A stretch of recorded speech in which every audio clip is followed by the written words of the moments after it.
Hello, everyone, and a happy Valentine's Day. Hmm. Yes, it's love. Love is in the air, or rather, hate is in the air. Fuck you. Fuck No, no, hang on, you. hang on, lads. Lads, I would do anything for No, love. oi, oi, stop that right now. You've I'm already sorry. polluted the space enough. You've kindly been But invited in, and you shat on the but carpet. but Yes, I won't do that. Oh, Yeah, yeah, yes. yeah, they're, yeah, they're yeah. So ganging up yeah. on me now. This is the revenge of the nerds. Anyway, Hmm. right. So, Magic Morning Wood, hello. Me as usual, Clive, him, Ron as usual, hello, Ron. But we Hello, do, of hi. course, have a guest here. Who are you? What the fuck are you doing here?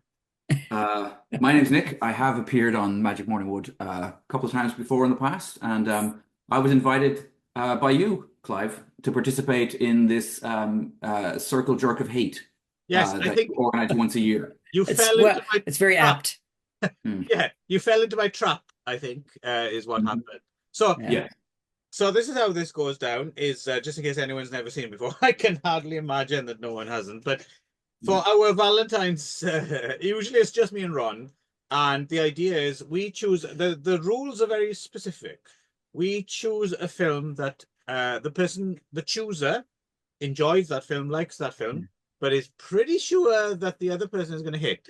It's Hmm. it's it's designed to Hmm. injure, maim, maybe even kill. But What were the some of the highlights from previous years, Clive? can't remember. You But don't remember? I remember mine. I all think right, mine was Van Wilder. I think you was a that was good a one low for you. blow.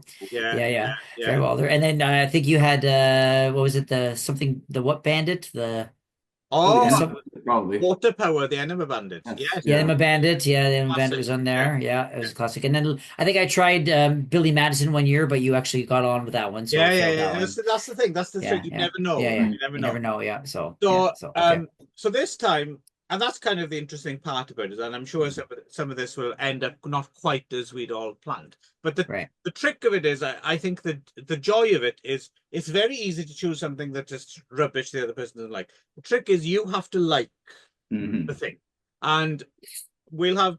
I'll ask Nick about this later in more detail because I'm not convinced. But anyway, so this But year, I wanted to interject here because yeah, every single year you do that because every oh time really? I pick any film every year you go, but you have to like it. And I was like, what? Like you immediately assume that nobody likes it if you don't like it though. Yeah, I think yeah, that's yeah, yeah. yeah, And in the that's true. case Yeah. of So his, we'll get there. That's no one should be liking that. That's just yeah, that yeah, would be illegal. Anyway, so yeah. um, so this year I had something lined up for Ron, and Yes.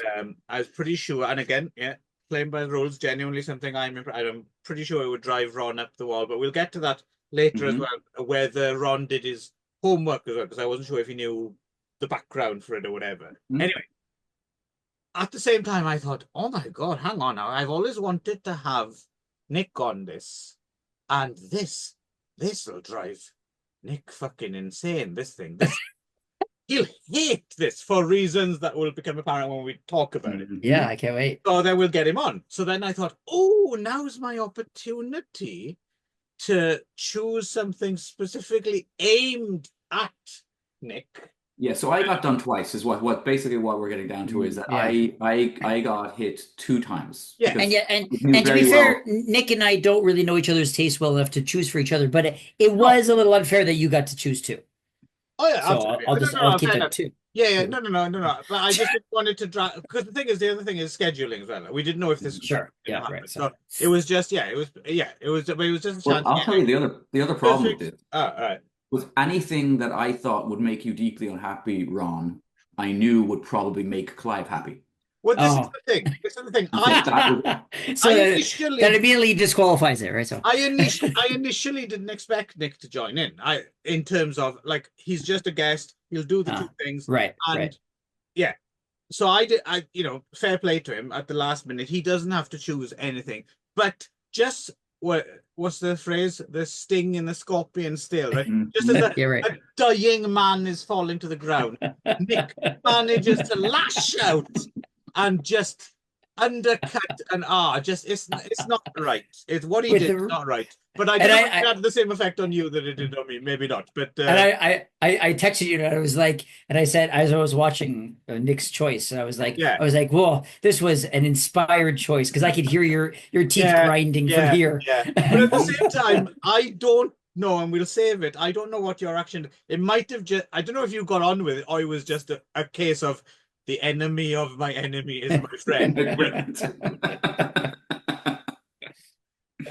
Right. Okay. So, first up. So this is the one. This is the one that I didn't initially choose for the show, but I knew Nick was coming on, and my opinions may have changed. We'll get to that, but this was something I genuinely back in the day thought, yeah, that was all right. Actually, I don't have a problem with that. Plus, I've spoken about it with you, I think, before, Ron, and I was generally thinking that you were generally positive about this film as well, right? So Yeah. So I thought that was fair. But I happen to know that Nick has a bug in his ass about this film, and he has for many years, and he keeps bringing up a plus. And this is the glorious part. Is he enjoys saying, "I'm never watching that again. I never have to see that again." I'm on record Oh my God. Yes. I'm on record on this show as having said that. It's in an I'm episode. saying you'll never watch this film again. So I thought, what better chance than to get Nick, than to make Nick a liar, than to a filthy liar, to watch. What did you watch this week, Nick? What did you enjoy watching? 30-year-old classic that you got into. Yes. Robert Zemeckis's I don't even know what year it is. Sometime in the 94. 94. Forrest Gump. Yay. Yes. So I'm not sure what the yes, yeah. It won. Yes, I think. Well, I think Tom won for that one, didn't he? That was one of his 2 acting ones, I believe. Yes, so it won 6 Oscars actually. Best Picture, Tom won. Robert Zemeckis won. The screenplay, the adapted screenplay, Eric Roth. For those who are not on first name terms, like Ron clearly is, he means Tom Hanks, by the way. Yeah. Artie, my friend Artie Schmidt for best film editing, and also visual effects for So did my good friend Bobby, but nominated for like I don't know, like another 6 other ones too. Did my good friend Bobby Z not win anything then? I just said he did. Oh, he did, did he? Oh, yeah, director, okay. yeah. So picture, actor, director, screenplay, film editing, and visual effects. Good God. And so but nominated also for Gary Sinise, cinematography, art direction, sound, and sound effects editing, makeup, and original score. All nominated for those. So just to get this straight, those nominees, did that win the 94 Oscars or the 95 Oscars? 95.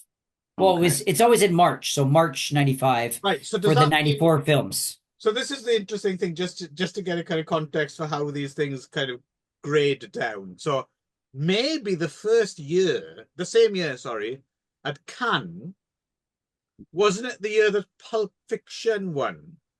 And that everyone went, Sacre Bleu! Obviously, we were talking about this the other day. Christoph Yeah. 3 Colors Red should have won, but some cynical people said Clint Eastwood wouldn't be able to pronounce Krzysztof Kieslowski, so Pulp Fiction won Best Director. So that's one level, right? That's like 3 Colors, Krzysztof Kieslowski down to Pulp Fiction.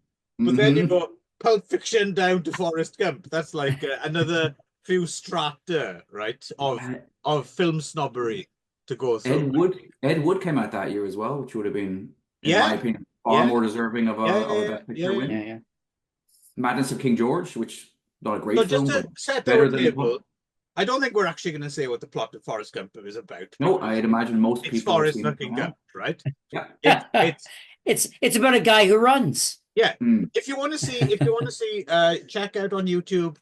The Fast Show did a good parody sketch. Check out Fast Show, Cute Disabled Man. They did a sketch on Forrest Gump. which is quite hilarious and quite Yeah. spot on. So out of curiosity, Nick, how many times had you seen it before you vowed to never see it again and then had to watch it again?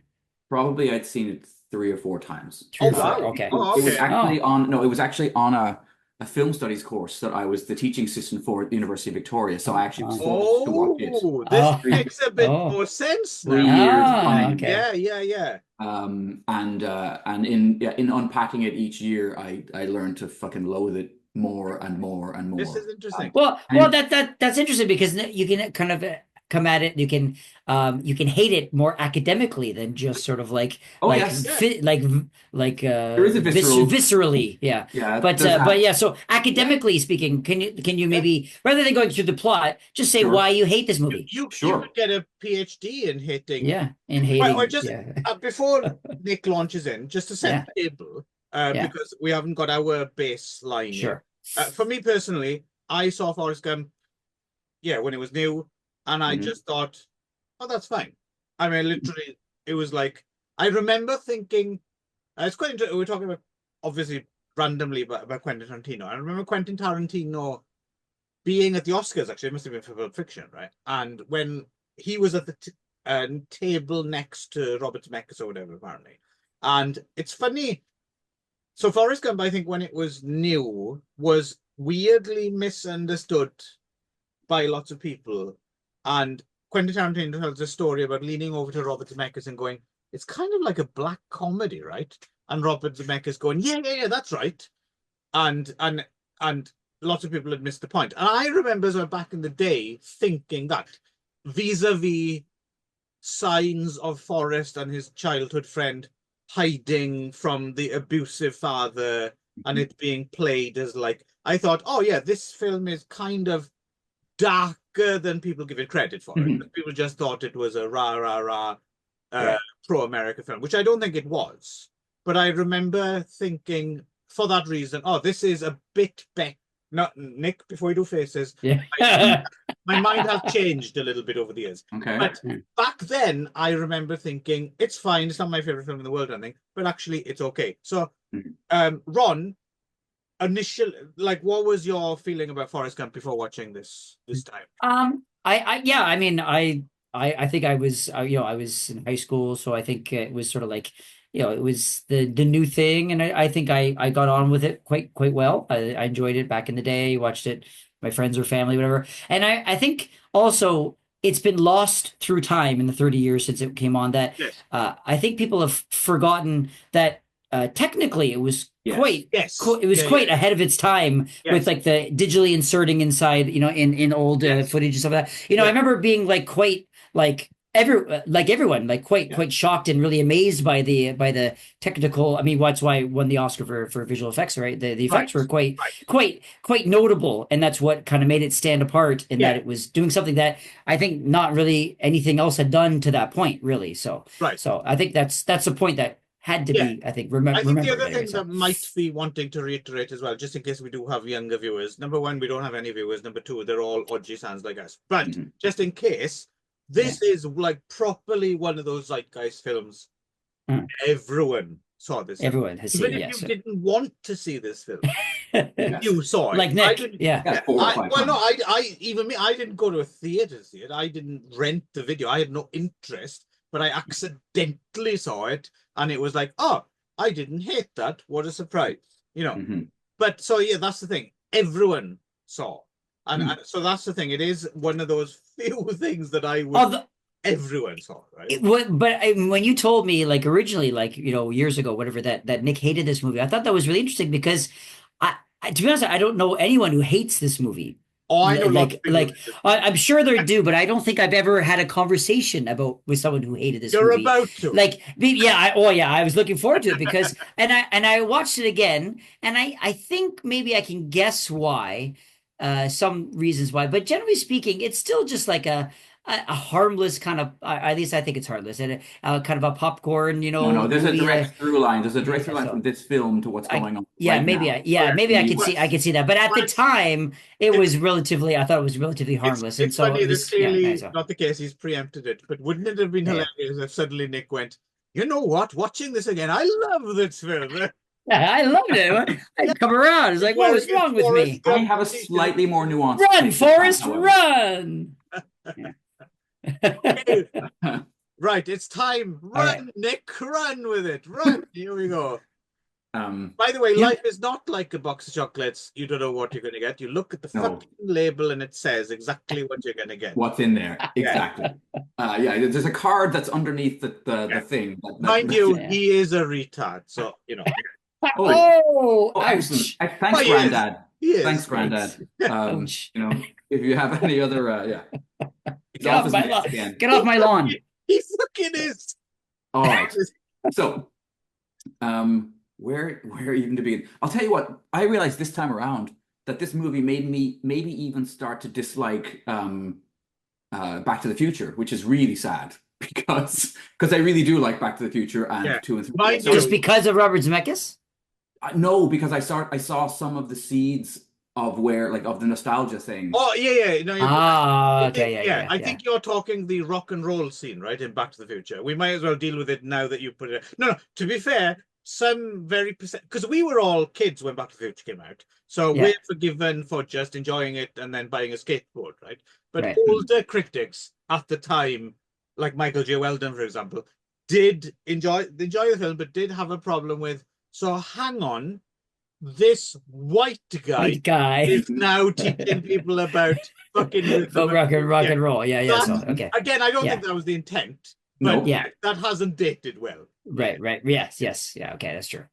Yeah, and so this thing is steeped in this kind of nostalgia that I think serves a really specific, pointed purpose. Right. I think this whole movie is set around a binary opposition between the character that Robin Wright plays, right? What the hell's her name? Jenny. Jenny, of course, yeah. Jenny. And I'm just going over there. I'll be back now. Yeah. He's run, Clive, run.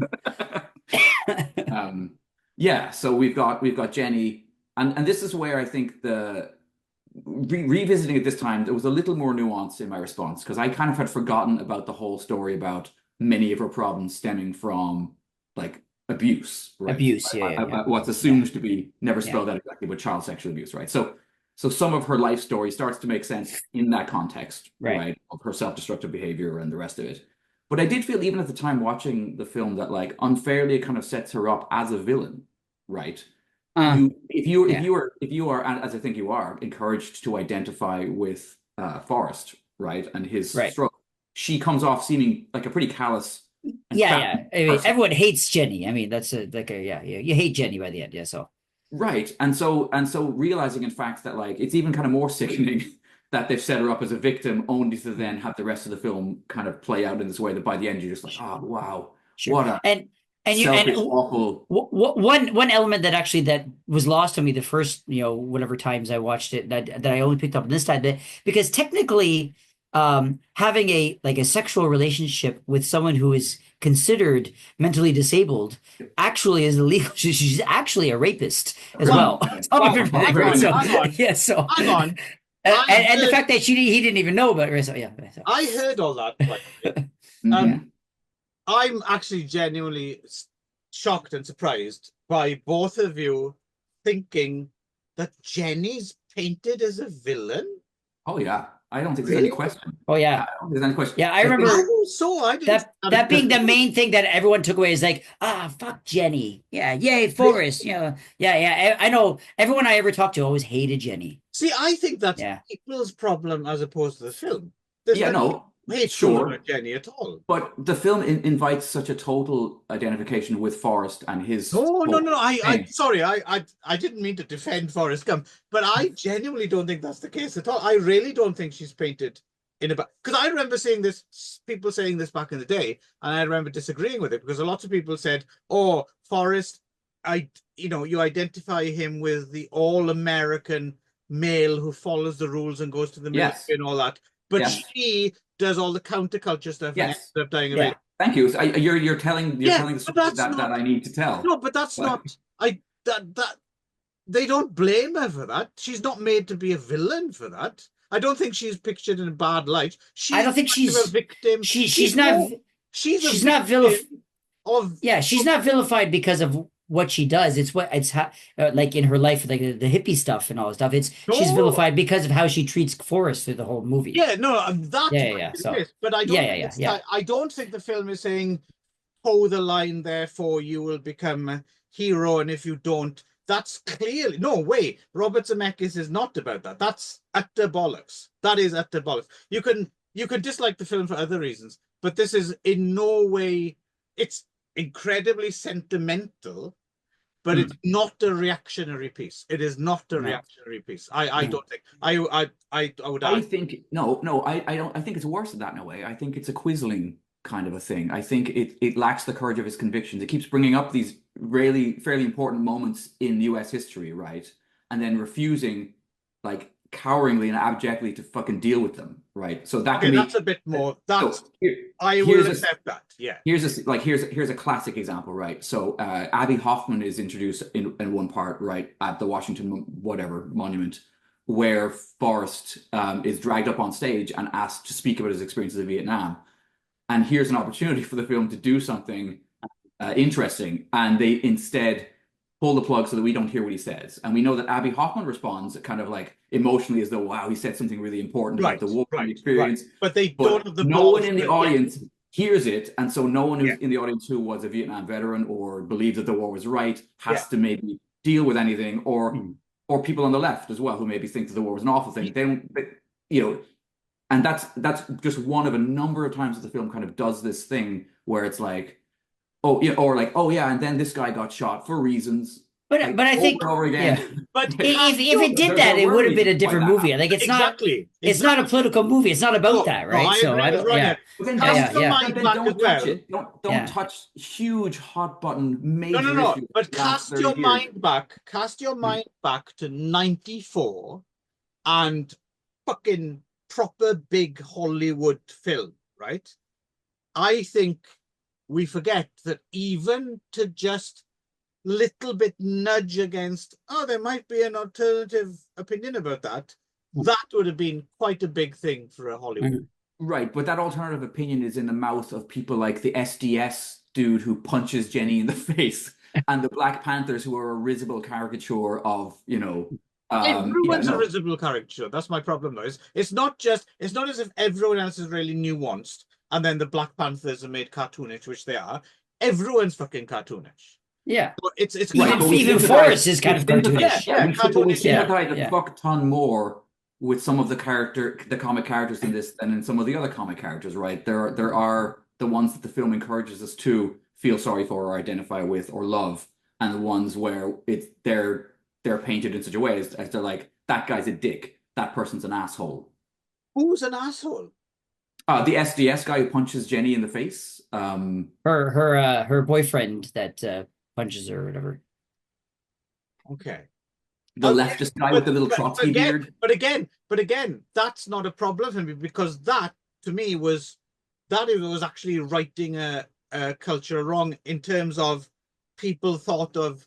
We've talked about this before, Nick. We've talked about how a whole. I'm not arguing that everyone on the left. No, we've argued the whole bunch of hippie guys. Yes. Under the surface were fucking. They wanted them put and pregnant in the kitchen. So in a way, Robert Zemeckis, I would argue, has gone one layer deeper than he could easily have painted all the military as bad, and he's actually gone one step further for the time to paint some of the counterculture characters as more, potentially problematic, which for a big boomer of Robert Zemeckis's generation is probably more forward-looking and more controversial than just saying that the military is bad or the government is bad. So in a way, it's a bit progressive. And when he punches her, Forrest retaliates and kicks the shit out of him, right? Yes. So I would say that if he's doing anything that's sort of like messagey or sort of like, trying to, thematic, whatever, it's the whole like abuse, violence thing that he will actually take a stand on versus things like the Vietnam War, right? I think he is saying stuff about those things. Plus, right? I wouldn't want to speak for Zemeckis, but I would guess he's pretty much of that boomer generation. For him, it would have been it would have been easier to just paint the military and the government stuff as as black and But then of course it couldn't have been a blockbuster popcorn movie because only half the country would have seen it, right? So yeah, and it would have been a different thing, right? So no, but that's yeah. what I'm saying. I think from his perspective, from his age, what he did was probably more subversive than what you're saying. Yeah, I take issue with the term subversive in this context. I take issue with the term subversive for this reason. Around this time, you got people like David Horowitz, right, who wrote his book Radical Son, which was like basically a smear job on the whole counterculture, the whole left, from a semi-insider's perspective. He was like a Marxist. He was a member of the SDS, right, the Students for a Democratic Society. He had written for, I think, Ramparts magazine, right? And then he went hard right. He became like a born-again Reaganite, and then drifted further and further to the point where he would be indistinguishable from the people running the U.S. government right now. Right. And so to me, neocon. Yeah. He's hard line neocon. So he wrote this book basically trashing the entire thing, which fine, he's entitled to do that. He was on the inside. I'm sure there's truths in there, but at the service of, I think, a greater kind of a shit job, right? Like he's just smearing everything with shit and trying to say, nothing good came out of any of this, right? Where I don't think that's what this film is doing. I understand what you're saying. I agree, but I think it's a minor version of the same, of a kind of the macro. No. I mean, I understand what you're saying. If you take it in that, but I genuinely don't. And this is the problem that actually I'm not disagreeing with you in a way. That is the problem of this film and some other films we'll talk about, is the centrist, neither one way or another thing. But what I mean is I feel the need to defend ever so slightly, just because, not just you, but because I remember people back in the day, some people who really hated Forrest Gump, they really thought it was some kind of weird, under the radar, pro-Republican message movie that tried to rubbish the whole leftist cause. And I don't think it is. It might be irresponsible in some ways, but I genuinely don't think that's its agenda. Now, the fact that it's mawkishly fucking sentimental that undoes all the good things in the film, because there is good stuff in the film, but watching it this time, sorry, it's my take, is the sentiment, which is something I kind of glossed over the first time, but the sentiment in this film drowns everything else out. I mean, it's such a sentimental film. It's like, like, and there's good stuff in it. It's not, and I'm actually in general, I'm actually quite a fan of Zemeckis as well, because I think he's one of the few decent, like, proper big hit blockbuster filmmakers who does a good thing every now and again. And I like this back with it. But this time watching it, it was a little bit choking on fucking sentimental vomit. So I have changed my mind. But at the same time, I don't think it's some kind of political fucking tool. I mean, I don't know. Do you still think you stand by that? Yeah, I think so. But I will say that it didn't make me want to crawl out of my own skin like a slug with salt on it the way that I thought it would. It was easier for me to watch, funnily enough, and I didn't. That was my next question. So you and Clive kind of met in the middle a little bit. In a way, yeah. I didn't have that visceral gut feeling I had, and if anything, I did have a lot more sympathy for Jenny this time out. Neither seeing her as a bitch, which I do think a lot of people felt. Yeah, but again, that's your problem. That's not the But film. no, sure. But more importantly, as some sort of avatar of a failed left or whatever, right? Or I did see her more as a victim this time. Yeah. I think that's right. Yeah. I think that's So that's more on me and more on those readings of the film where it's too simple. It's too reductive. But that said, I still think the film, is a pile of sentimental slop. That's true. I'll agree with you there. And that repurposes something like that Zelig used. Not that Woody Harrelson. Sorry, Woody Harrelson. Not that Woody Allen is somebody that's a different conspiracy theory. But Involves yeah, hemp. that famously Zelig kind of, in a way, it just kind of does what Zelig. Yeah, no, it's that trope, right? It's that idea. Yeah. But anyway, I'm kind of Ron. So had your thoughts on this film changed at all over the years? Or? To be honest, when I saw this in the 90s, we all saw it like on the very shallowest level. It was a popcorn movie. There was cool special effects where they put him in old videos. Oh, cool, look at that. Oh, it's kind of funny. Yeah, it was sentimental. But I remember it being all kind of sentimental in the 90s, those kind of movies. It was like a high point of sentiment movies, I think, right? So I remember, I mean, it was 2 years before Titanic, for God's sakes, right? I mean, like, yeah, so it was Which right around that is time. the So, movie that everybody saw that I didn't. I didn't see Titanic until like about 2 years ago. I made really? a Okay. specific point of being like, no, Wow. I'm not getting on this boat. How'd you get on with that then? Oh, it was awful. It was fucking awful. As I'm sure it was back then, but I just didn't see it for 30 years. Yeah.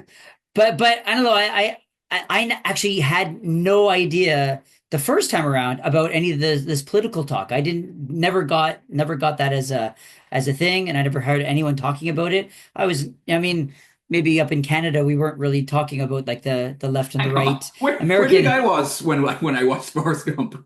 Weren't you in Ireland? I don't know. No, I was not. Wrong. But I don't know, where I was in Canada, we were talking about that stuff. So it never even crossed our radar that it was even like political. It was just sort of like, it was just like one of those, popcorn movies. And it's like this kind of simple guy and this kind of, he loves this girl who doesn't love him back. And and then he's like, oh, look, he's with Elvis.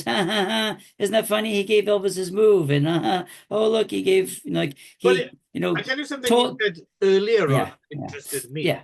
But you picked up on the scene where Jenny makes love to Forrest, and you seem to be pushing that maybe that was an objectionable scene.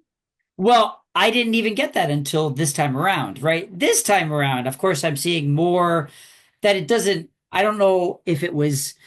I mean, of course, you have to kind of watch it with the 90s mindset when you're watching it, where a lot of this stuff was sort of like, it was kind of run of the mill or not run of the mill, or at least acceptable. Whereas now, of course, there's divorced from the film. What I mean is, imagine you're not watching it with today's mindset.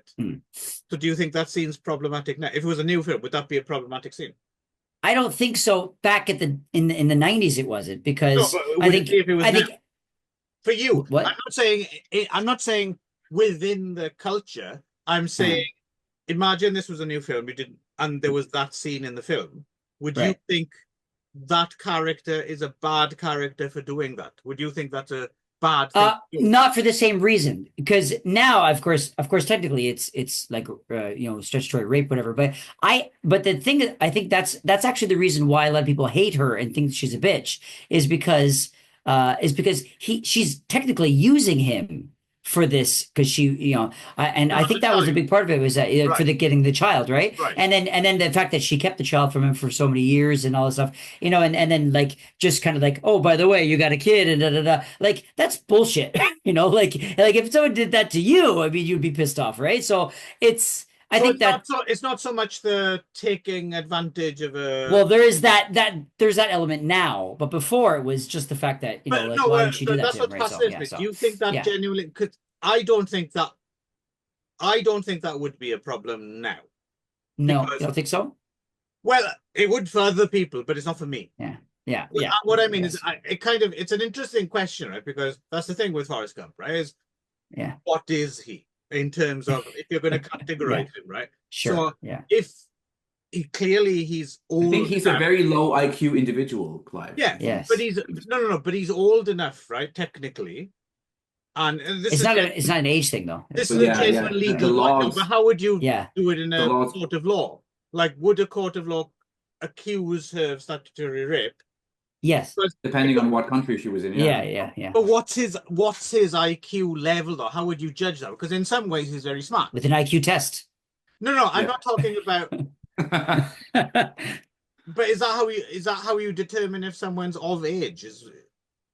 Not of age. It has nothing to do with age. It has to do with consent. Consent and whether they can understand understand what's happening. So it has to do with like mental faculties and stuff. Would he pass the threshold or not? Well, hard to. He's a fictional character, Clive. Yeah, so it's hard to say. hard to Yeah, know. That's a yeah, cop-out. sorry. What do you think? What's your But objective? if there was a person like that in real life who had Yeah. that kind of facilities, it probably wouldn't be. And it does say, like, All right, quite non-technical. categorically at the beginning that he is lower than the Let's average. say He's lower than Forrest average, Gump so. was your not back in '94 now. Let's say Forrest Gump was your next door neighbor, right? You knew him, you saw him here and there. Hey, Forrest, whatever, and you happened to be out prowling one night, and you looked through the window, and you happened to see someone having sex with him, right? Would you think? Out my window? Would you think, oh, that's despicable? I should. Yeah, it's like, go inside. Why are you outside my window? Would you say that's despicable? Would you call, would you call the services, or would you think, oh, good for him, or would you think he's being taken advantage of, or what do you think? Like, if imagine you knew who Jenny was, you'd seen her around, she'd come around, so you knew she wasn't a bad person, and you saw. Well, let me ask you this. Let me ask you this, Clive. If Forrest Gump was the last movie made if it was the last movie in the world, would you love it then? Don't do that. No, what I was gonna say, no, but it's a serious question, right? All right, are you fans? I'll ask Nick. Yeah, I don't know. If a fictional character lived next door to me and had sex with another fictional character, I'm not sure how I would feel. And their fictional IQ was fictionally low. We're talking about if Jenny is considered a villain or not. So I'm trying to get to the bottom of. So if you saw this behavior in real life, if you had an next door neighbor who was Forrest, but I think Nick agreed with me. Would you say it right, Nick? That's technically. Well, yeah. I mean, I do, depending on the place, yeah. Sure, yeah. And if Nick kind of, agreed, at least saw my point, and we know that you are like famously have no morals, so I think that proves it that it was true, right? So, but Forrest, again, if we're going in the fictional world, Forrest clearly didn't mind, though. Well, yeah, of course he was in love with her, but that doesn't mean anything, right? So it's not the point. But I also think. Do you think it was a bad thing she did? Do you think that was a bad thing she did? The character. Yeah. I do, yeah. Probably, yeah. I think so. Because of her motivation, I think was bad. But he's thrilled at the end of the film. He has a kid. He's really happy. Yeah, well, it's a Robert Stack film, so we're all like that. Exactly. Away from him because he's not fully. Are you saying his happiness doesn't count because he's retired? Well, so was Martin Luther King because he got all the words from Forrest too. So he was happy too because he got to be famous because Forrest told it. But that's problematic as well, right? So, right, so. But it's true. Regardless, his world is enriched by having that child, right?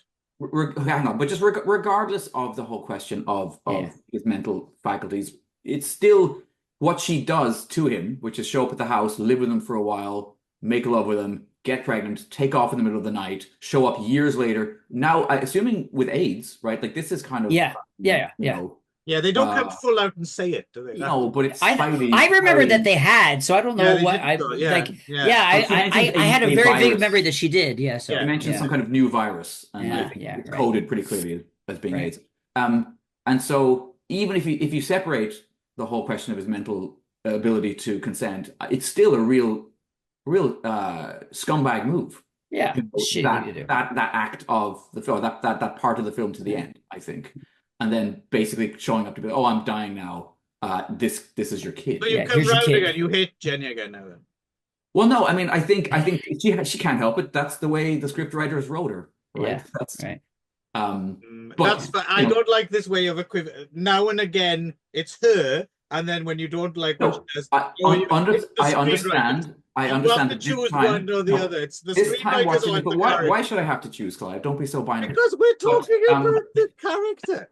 I told you this would get bloody. I understand, as I said, I understand better her trauma. I understand better why she does the things she does. And so I think it does make her more of a victim than a monster in the end. But however, in terms of her impact on Forrest, he lives big chunks of his life kind of bummed out and pining for her, and she shows up every now and again to kind of use him as a band-aid and then takes off again. Yeah, and then comes back to use him as a band-aid and takes off again. And I get and Progeny under another name, that attitude, but there we go. She has a major life trauma. She's obviously, she's pretty effed up. That sounds a lot like fucking hell. Chicks, huh? Can't live with them, can't live with them. No, Jenny. Let's No. let's be specific. Oh, now it's a character. Okay, good. Nice to know where we are. Anyway, worth pointing out, this is just the appetizer because we're basically talking about a film that none of us actually love. And I dislike it most. I'm actually closer to Nick than originally. Yeah. You're kind of the same, Ron, or I'm so sort of like it's fine. Yeah, it was fine. I'm not. It doesn't offend me. It does like it offends. But here we go. I mean, but seeing it from that kind of perspective with that it may be like a right agenda, stealth right-wing agenda. Yeah, so I can see where that might be in there. You will notice that and when I see that, it makes me like it. With white lettering across them. That's his fault. That's not his fault. Yeah. That's Does anyone know he's Robert Zemeckis? Right? No, he's not. No, he's quite the limousine liberal all the way. Yeah. Yes. Yeah, I think so. Which has its own problems, don't get me wrong, but it's a different problem. It's not that, Right. Okay. So it's so anyway, I'll go so far as to say, Clive, I agree with you that it's too simple, or it's too reductive to simply view the film through that lens. Yeah. And like any piece of art, it's open to multiple readings, and I think you can read it in other ways than I read it then. I have attuned my reading of it slightly. Yeah. But I was so far to say your reading in the first place was actually wrong. Now you can see it other ways, but that first way was just straight out wrong, I think. Yeah. I mean, and Tom and Robin Wright Penn both are also exactly left, right. So I mean, I don't think there's anyone big involved with the movie that would be pushing that agenda. So you can argue all sorts of things about a hidden agenda, blah blah blah. But just a straight up, well, it may not even be. This is a pro-America, pro-Republic. That's actually wrong. That is wrong. Right. But I mean, the thing is, these things don't necessarily have to be also intentional in that kind of conspiracy. I don't think. No, you're absolutely right. Think about people sat down to write a film with this purpose. I just think the film, knowingly or unknowingly, does serve that purpose. I think it's very open to that reading. You're quite right up to a point, but I would just say these are very smart people you're dealing with. They would not have accidentally done that. Yeah, I don't think so.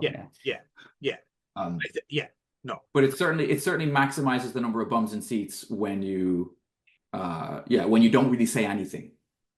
Right. Yeah, but think about all the other films that came out the same year that didn't even go anywhere near this, rather than either or it just didn't say anything about any of it. This is a complete aside, but I did find Gary Sinise's legs distracting this time. I remember that always being a little distracted. It never quite you could. Yeah, but you could tell there was a weight there. This time it was it disturbed me more than previous times. Yeah.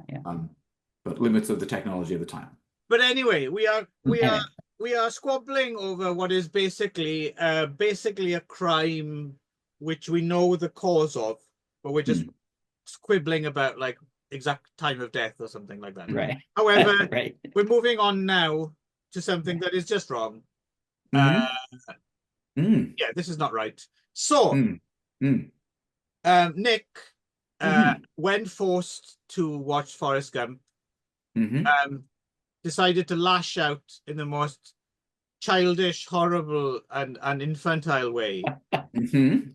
And he made us watch something he claims to like, but we'll get to it. So it's what's the official title? Meat Loaf, Bat Out of Hell 2 Picture Show. Yeah, Picture Show. Okay. Yeah, which is a 60-minute. It's basically a making of puff piece. So it doesn't really count. The only way Nick's getting away with it is because he wasn't expected to actually present something, but he did. Fair play to him at the last minute. But this isn't even a film, right? But, no, it's not. But, no. Yeah, it's basically just all of his like videos kind of like strung together with a little bit of documented footage. Linking narration by the great Michael. Linking narration. Yes, my question. This is a serious question, right? Because I you must be lying to me, Nick. Right. Because the rule is, yes, that you like this. Yes. And you, come on, it's just me and you here, right? Come on. No. My pleasure is double-edged. My pleasure is double-edged while watching this. Obviously, there's the initial pleasure of I like the songs, and I won't make any apologies. We've had this out for Clive and I. Clive's known this for many years. Yeah, but This I is just enjoy shoving my face in it. I enjoy the bombast and over the topness of all of Jim Steinman's work, whether it's his incredible Making Love Out of Nothing at All for Air Supply, whether it's his Bonnie Tyler Total Eclipse of the Heart, whether it's that Celine Dion song that has too many words in all the lines like all of his songs do, or whether it's his most famous work, the Bat Out of Hell albums for Meat Loaf. I think his Little Richard Beethoven. No. All right, Nick, stop. Fess up. Tell me this. How often, Richard? Who's the guy? The German guy. How often Anyway. do you put on Meat Loaf? Like you're in the car, you're at home. How often do you actually listen to Meat Loaf? It's one of those things like anything. I circle back to once every couple of years, and then go through a chunk where I'll listen to the albums for like a few weeks, right. and then the reason I have a bone I'll explain, right? Like if Nick was a twat, that's fine. I understand. No, Nick's not a twat. I'll give him that. And there's a million twats in the world who like Meat Loaf. Obviously, he's famous. That's the problem, right? If Nick was a twat, it's one of the best-selling albums of all time. If Nick was a twat, that would be fine. He's a twat. He likes Meat Loaf. Fine. But Nick's not a twat, right? And he likes Meat Loaf. And I know what else is on that. You're saying that cycle. I know the other things that are on there. The Stooges, the Half Man, Half Biscuit, the Electric Six. Decent music, right? Good music, but also Manowar is in there, Clive, and no, that's fine. That's a minor discretion. Meat Loaf is a crime. if like Manowar would be like, I don't know, Manowar's the musician or the food. Yeah, Manowar's like stealing a pencil or something. Meat Loaf is fucking third-degree murder. That's not right. Right? I see. Right. Maybe we should, before we go into this, we should. I actually have no idea what Ron thinks of Meat Loaf.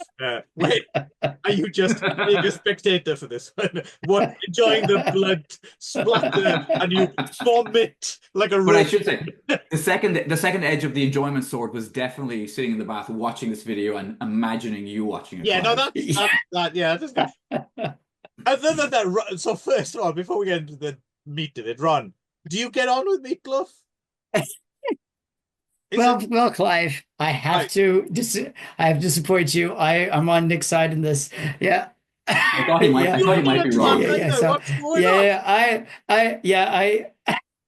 I don't know, but you and I have always kind of disagreed on music, so that's the thing. It's surprising with you because you have shit taste in music in general. Nick has good taste in music and he likes this. That's just that's right. Yeah. Well, I mean, I actually grew up on the first Bat Out of Hell album. Like it was on repeat in my house when I was growing up. So when you listen to it that much as a kid, it's kind of like all these nostalgia films. I mean, Forrest Gump and My Choice Famous are all nostalgia films. This is also a nostalgia thing, just using Meat Loaf. I mean, this was essentially a nostalgia film for me as well, because, it brought me back to, first of all, listening to the first Bat Out of Hell like on repeat as my parents would play them, and then I became a fan. I know to this day I know every word in that first album, right? And I remember being enough of a fan because of that to buy that second album, Bat Out of Hell 2, when it came out, and I knew all those songs. They were less in my like vivid memory than the first album is. I would actually argue that the second album is better overall. Well, that's possible. Yeah, I think so. They probably grew a little bit, but at the same time, like some of them, I was like, oh yeah, okay, I remember this song. It took me a while to kind of like click those neurons, but at the same time, I was like, oh yeah, I remember. This was a catchy. And I started singing along with it sometimes, and you cannot fault Meat Loaf for. I mean, I'm a sucker for a showman. This guy is the ultimate showman. I mean, like, you can't follow him. He even said, and I loved him he had a good quote, which I really liked, which was that he said, most people, work hard and make it look easy, but I work hard and I make it look hard. And I was like, it's true. It's like, I thought it was, he's pretty swag. Yeah, he's very swag. And I hate him more than I did before. I particularly enjoyed the part where he did like a Paradise by the Dashboard Light and has actually like directed this woman to come on and make out with him during this instrumental part while he's this sweaty mess, and she's like full into it, like blah, blah, and they're going at it with tongue and everything in the middle of the song, just for the dramatic purposes of it. It didn't need them to be making out in the middle of the song, but he is a total showman, and I appreciate that he, like every one of his movies, his videos were, there's more of a story in these videos than half of the movies you make me watch, Clive. So I mean, so like I don't know, they're like I don't know, I do have some issues appreciated with the videos. We'll get to that in a second. yeah. Well, I mean, I'm not saying that yeah, they're like kind of like schlocky, you know, kind of like over the top kind of nonsense, but they were fun. I mean, you got to be honest, they're fun to watch. He's fun to watch, and his tunes are catchy. I was like, yeah, go. I was like, go, Nick, and I was watching with a big smile on my face. Also, made even bigger knowing that it would piss you I'm off. So. genuinely expecting Rod Serling to enter frame and tell me I'm in the Twilight Zone. Because the thing is, oddly enough, I went to sixth form college. One of my friends is now a professional Meat Loaf imitator. Yes, I did remember this, Clive. Yes. Oh, wow, really? Yes. And years before I met Nick, I had arguments with him about Jim Steinman. But that was easier to take because, sorry if you're watching, he was a bit of a twat. And we made fun of him anyway. So that was easier. And I understand there's a simplicity, as Nick was demonstrating when he was talking through his teenage brain's reaction to Forrest Gump. There's a simplicity to the teenage brain.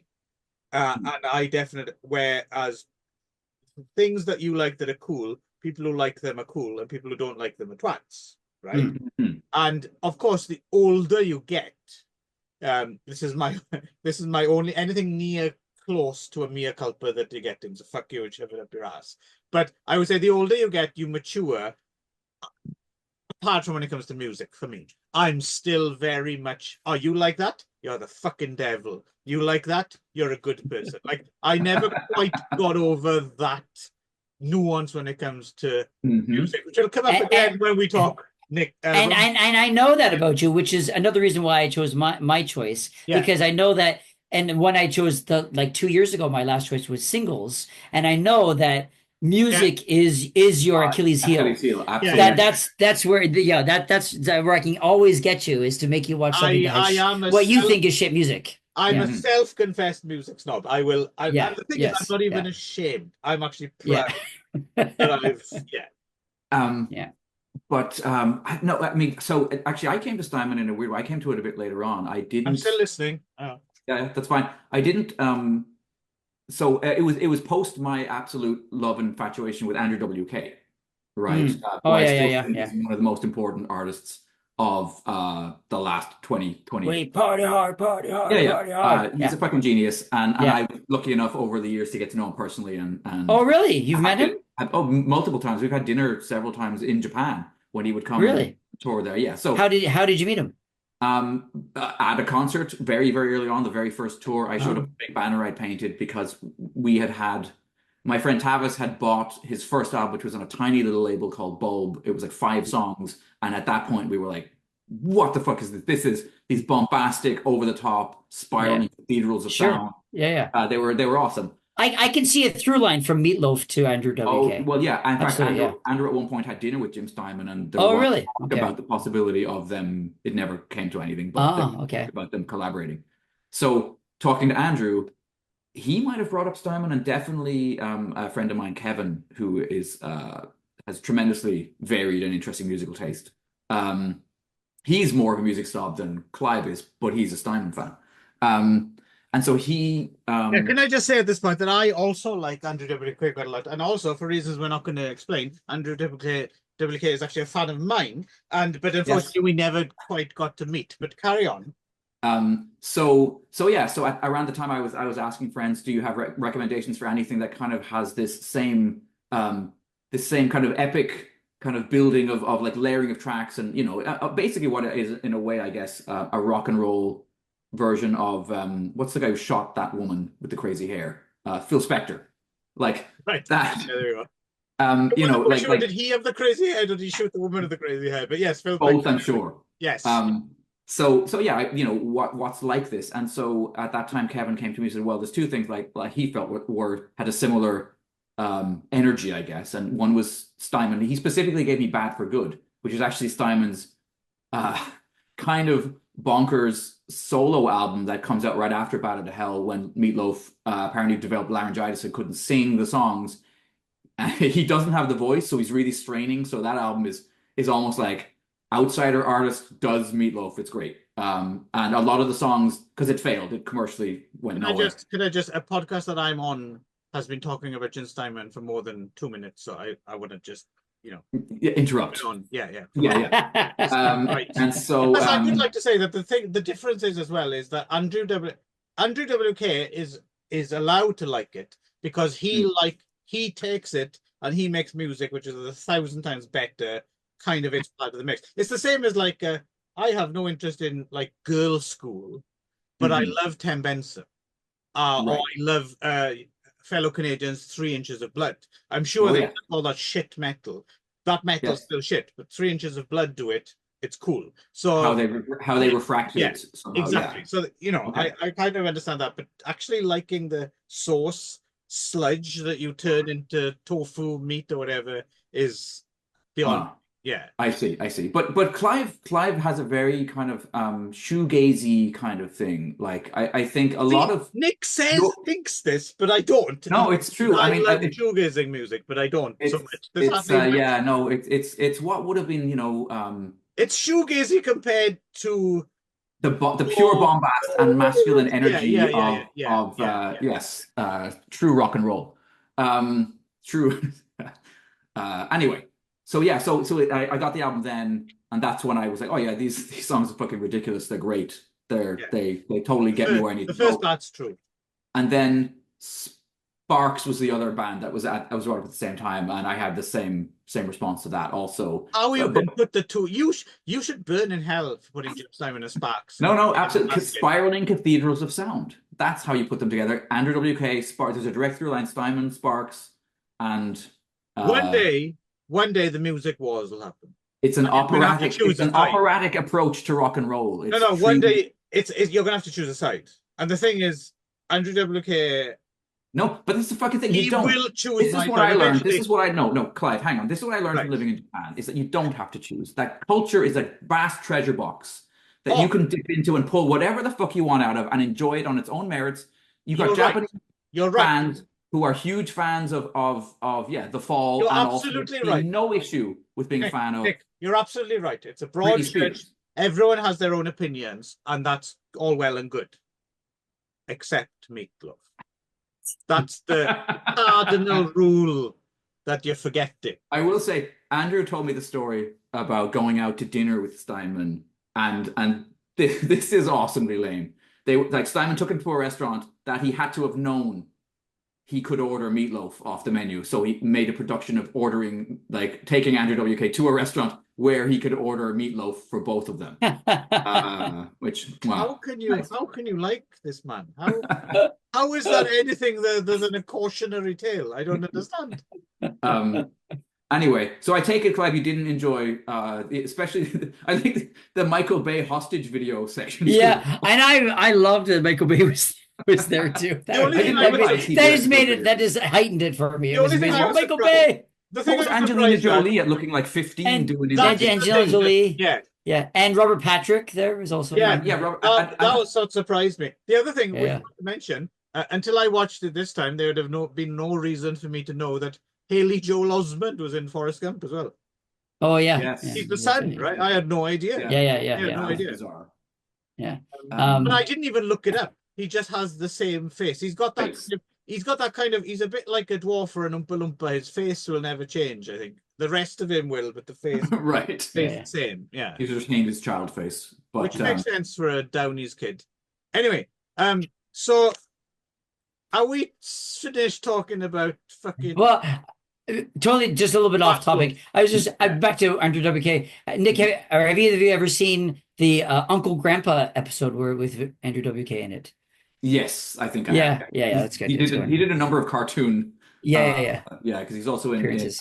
Aqua Teen Hunger Force. Aqua Teen Hunger Force too. Yeah. So Well, okay. yeah. Yeah. Anyway. So yeah. So Oh, it's funny. anyway. I didn't know until this very moment. Me and Nick have talked about it, but I didn't know Ron liked Andrew WK. It was a Well, yeah. first Again, time. I think all right. Not all my music is shit. So it's just No, just this is a most of it. revelation. Yes, Just most of it. Yeah. Yeah, you're like the negative of Nick, right? Where most of it is good, but yeah. Right. Anyway, All right. moving swiftly on, Mm-hmm. let's talk about something good. So the next film on the docket, we're talking CANIBA. This is a documentary from 2017, directed by the team of Lucian Casting-Taylor and Verena Paravel. I don't know if you're familiar with these filmmakers other than this film. No, I read a bit about them. I guess.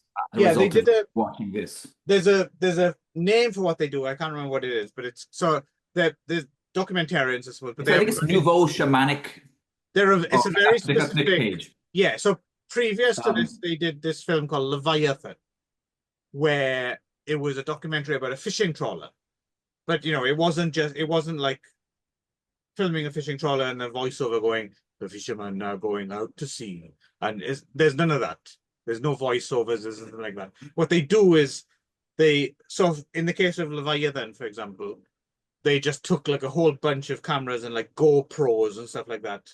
And for instance, they'd throw a GoPro overboard and then they'd have the camera like following the ship, and then they'd throw a GoPro into the fishing net, and then when they pull the fish up, the camera's there with all the fish. And so their speciality is these kind of deep dive, beyond fly on the wall documentaries, I suppose, where they embed their camera in with their subject matter.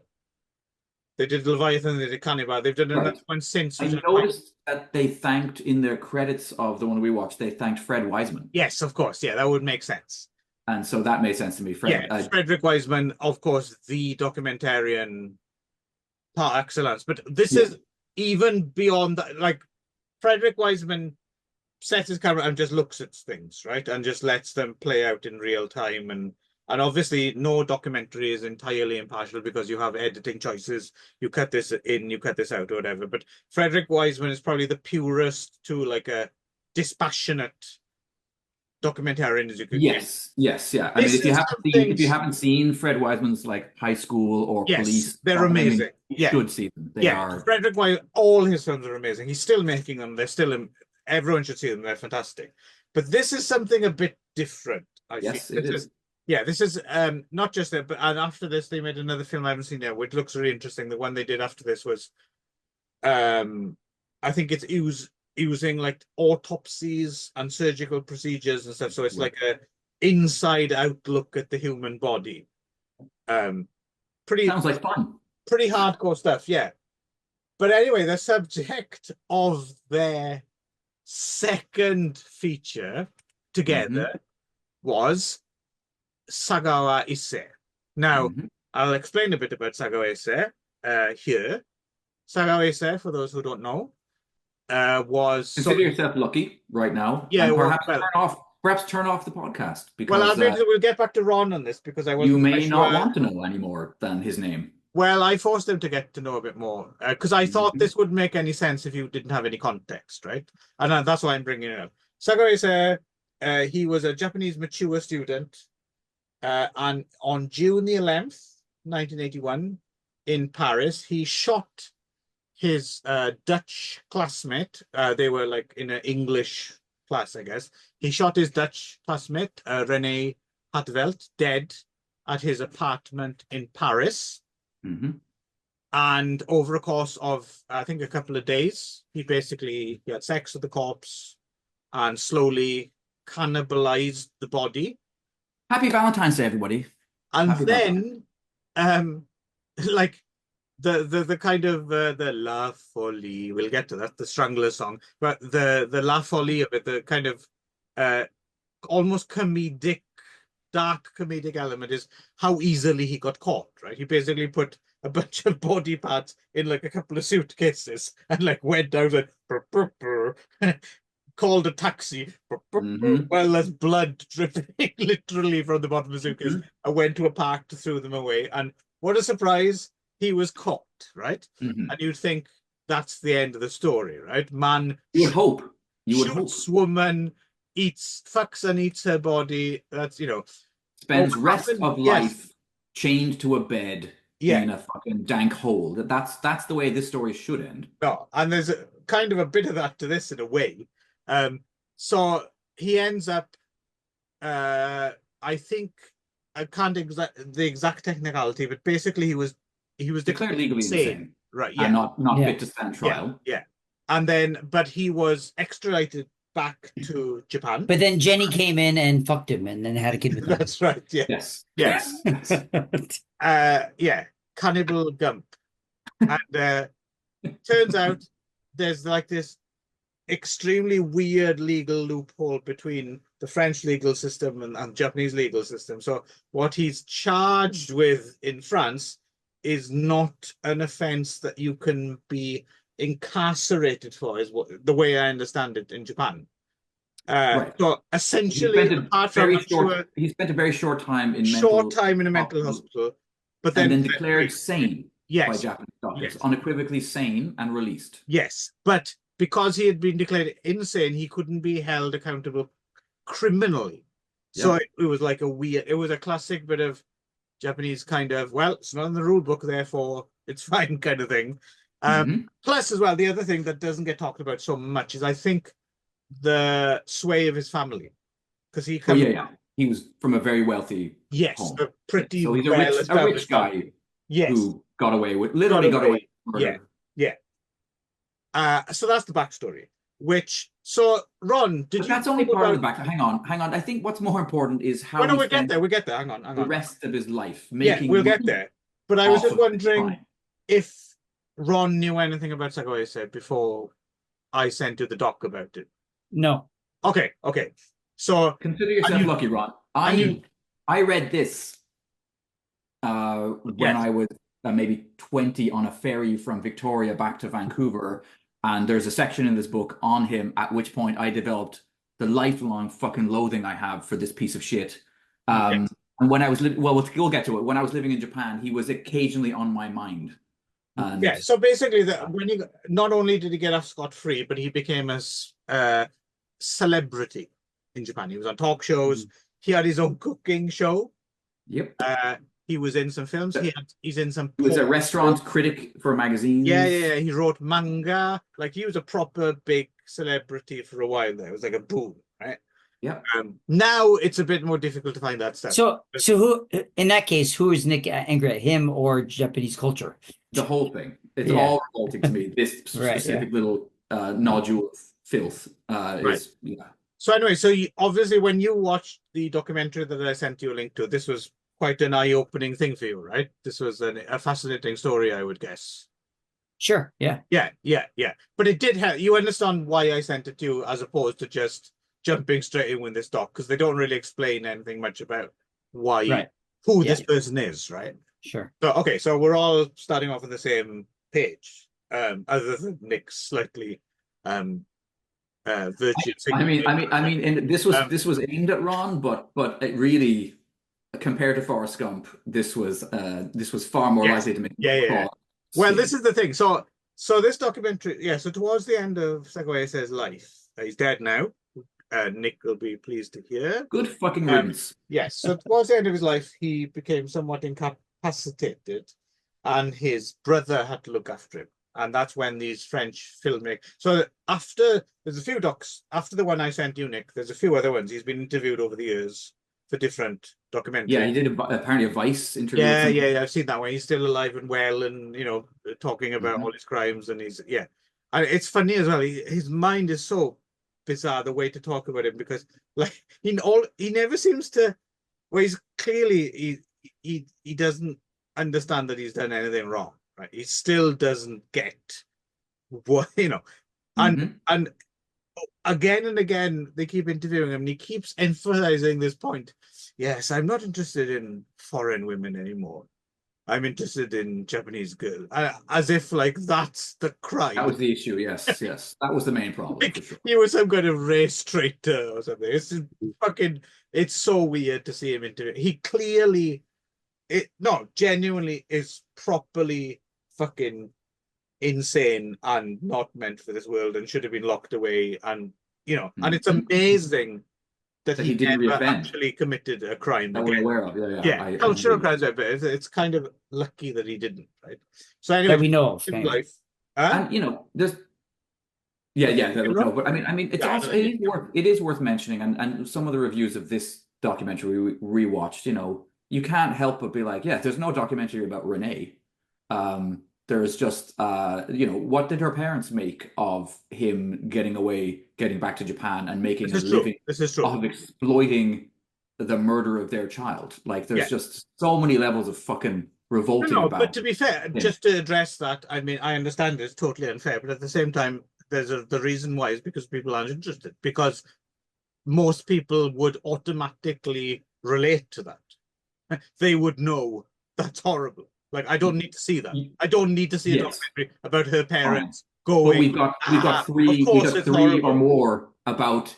Because we don't understand it. That's why. I understand. I know what you mean. I know exactly what you're saying. It's the problem with all culture that deals with serial killers and stuff like that. Right. We never focus on the victims. We always focus on the killers. But it's not actually that complicated to figure out. It's because we know that must be horrible. Whereas the other side is we can't fathom it. That's why we're fascinated in it, right? It's callous and it's unbalanced, right, but it's not that weird to explain, right? So these documentary filmmakers, they went to his apartment, and the kind of the genius, and I genuinely think this is actually a smart. I don't think this is just another cash. I think they were very clear. There's something about this doc. So what they did was they didn't just put their camera the other side of the room and shoot Sagawase and his brother talking. They didn't just do that, right?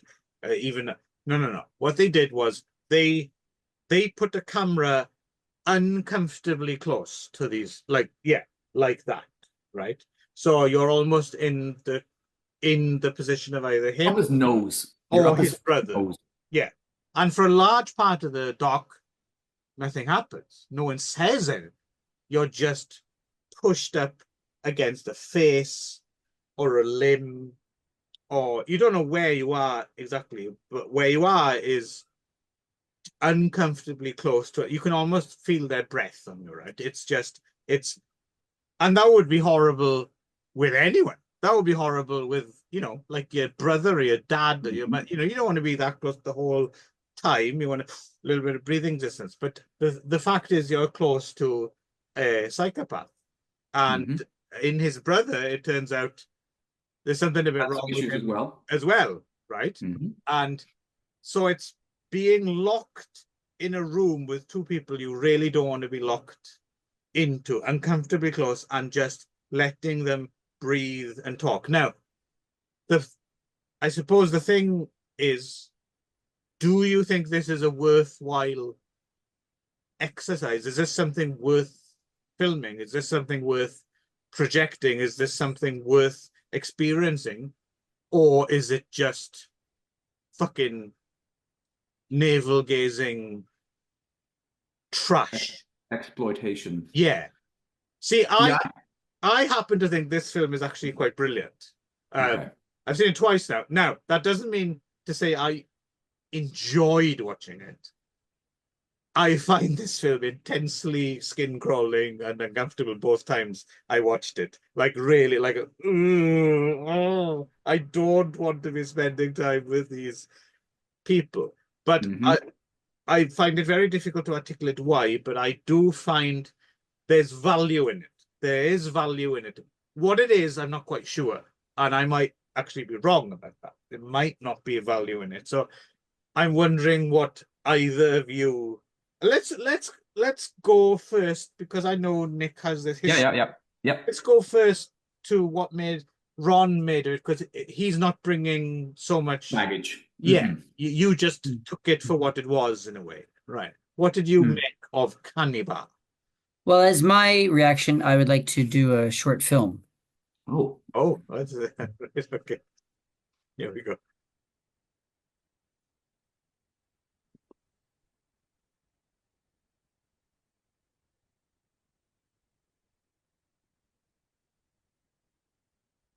You see, I could watch this for an hour and a half.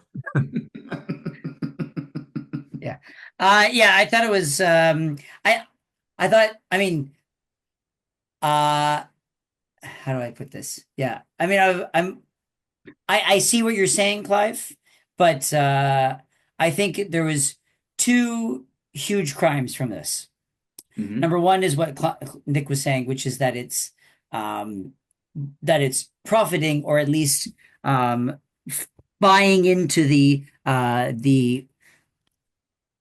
celebritizing of serial killers, which I think is a mistake in the first place, because it doesn't take a position about him, Yes. you know. And I think that's the key, is that anything that's about a serial killer has to denounce them.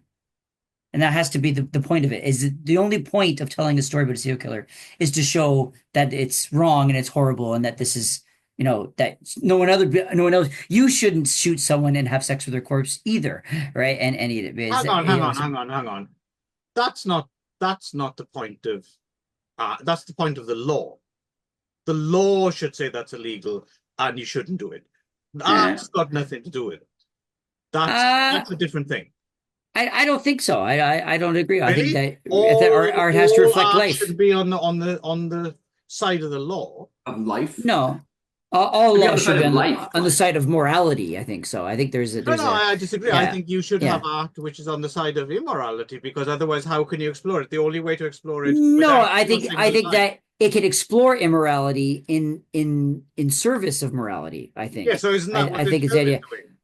Is it though? So that's the thing, is I don't know if it is successfully doing that, because of the other crime, which is the other thing, which is that it takes what should be a very interesting subject and makes it boring, which is the biggest crime of all, right? Which is that it makes something, right? Which is, and I think that's the biggest crime, is that how can you take something that is essentially or inherently like a really interesting story, and like, I mean, I think it goes without saying that people should denounce him and should obviously hate this person and what happened with him. No, your second one has more validity. Yeah. But at the same time, taking that, and even if they don't want to make that clear, but then they take that and then make it boring. And so that's the biggest crime of all, I think. So I think so. It's, you know, and I think it was I believe it was a missed opportunity. So you found it boring. Yeah.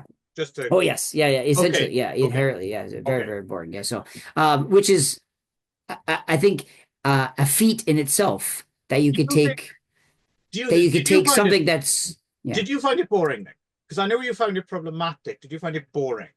No, I don't. Okay, so this is another thing. I think this is another difference between not me and this. This is between you two. Yeah. I think there's a difference in. It makes a difference if you really know who this person is. Like, you have a lot invested in Nick, and even if you hate it, the fact that you know who he is, it's ultimately going to be not boring, because, and I think from Ron's point of view, he doesn't know that much about him, therefore it's almost like watching anyone, right? Let me give a caveat though. So I would say that the first half is boring. When it gets to the manga, then it becomes just disgusting.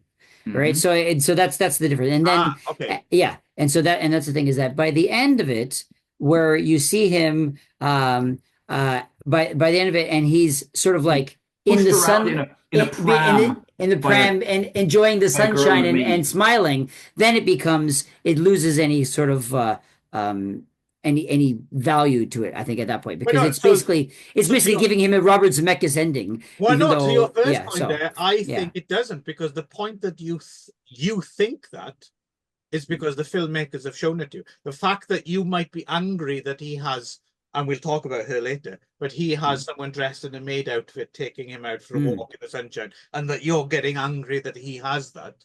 I would argue that is part of what the filmmakers are showing. You wouldn't know that otherwise. Plus, it's going on anyway. Whether they're filming it or not, I'm pretty sure it's not.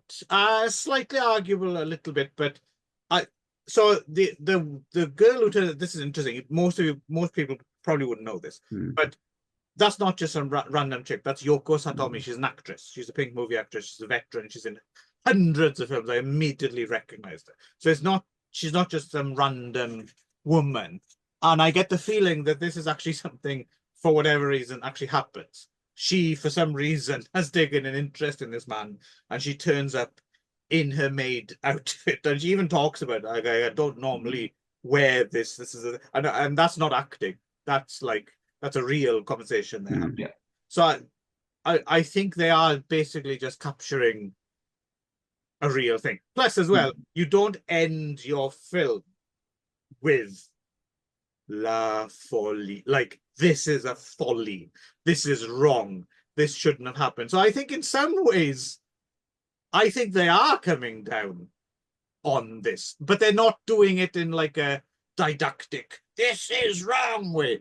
But Sure. I would say I don't think there's any argument about the I'll buy that. I'll buy it. So right. Yeah, I still don't think that.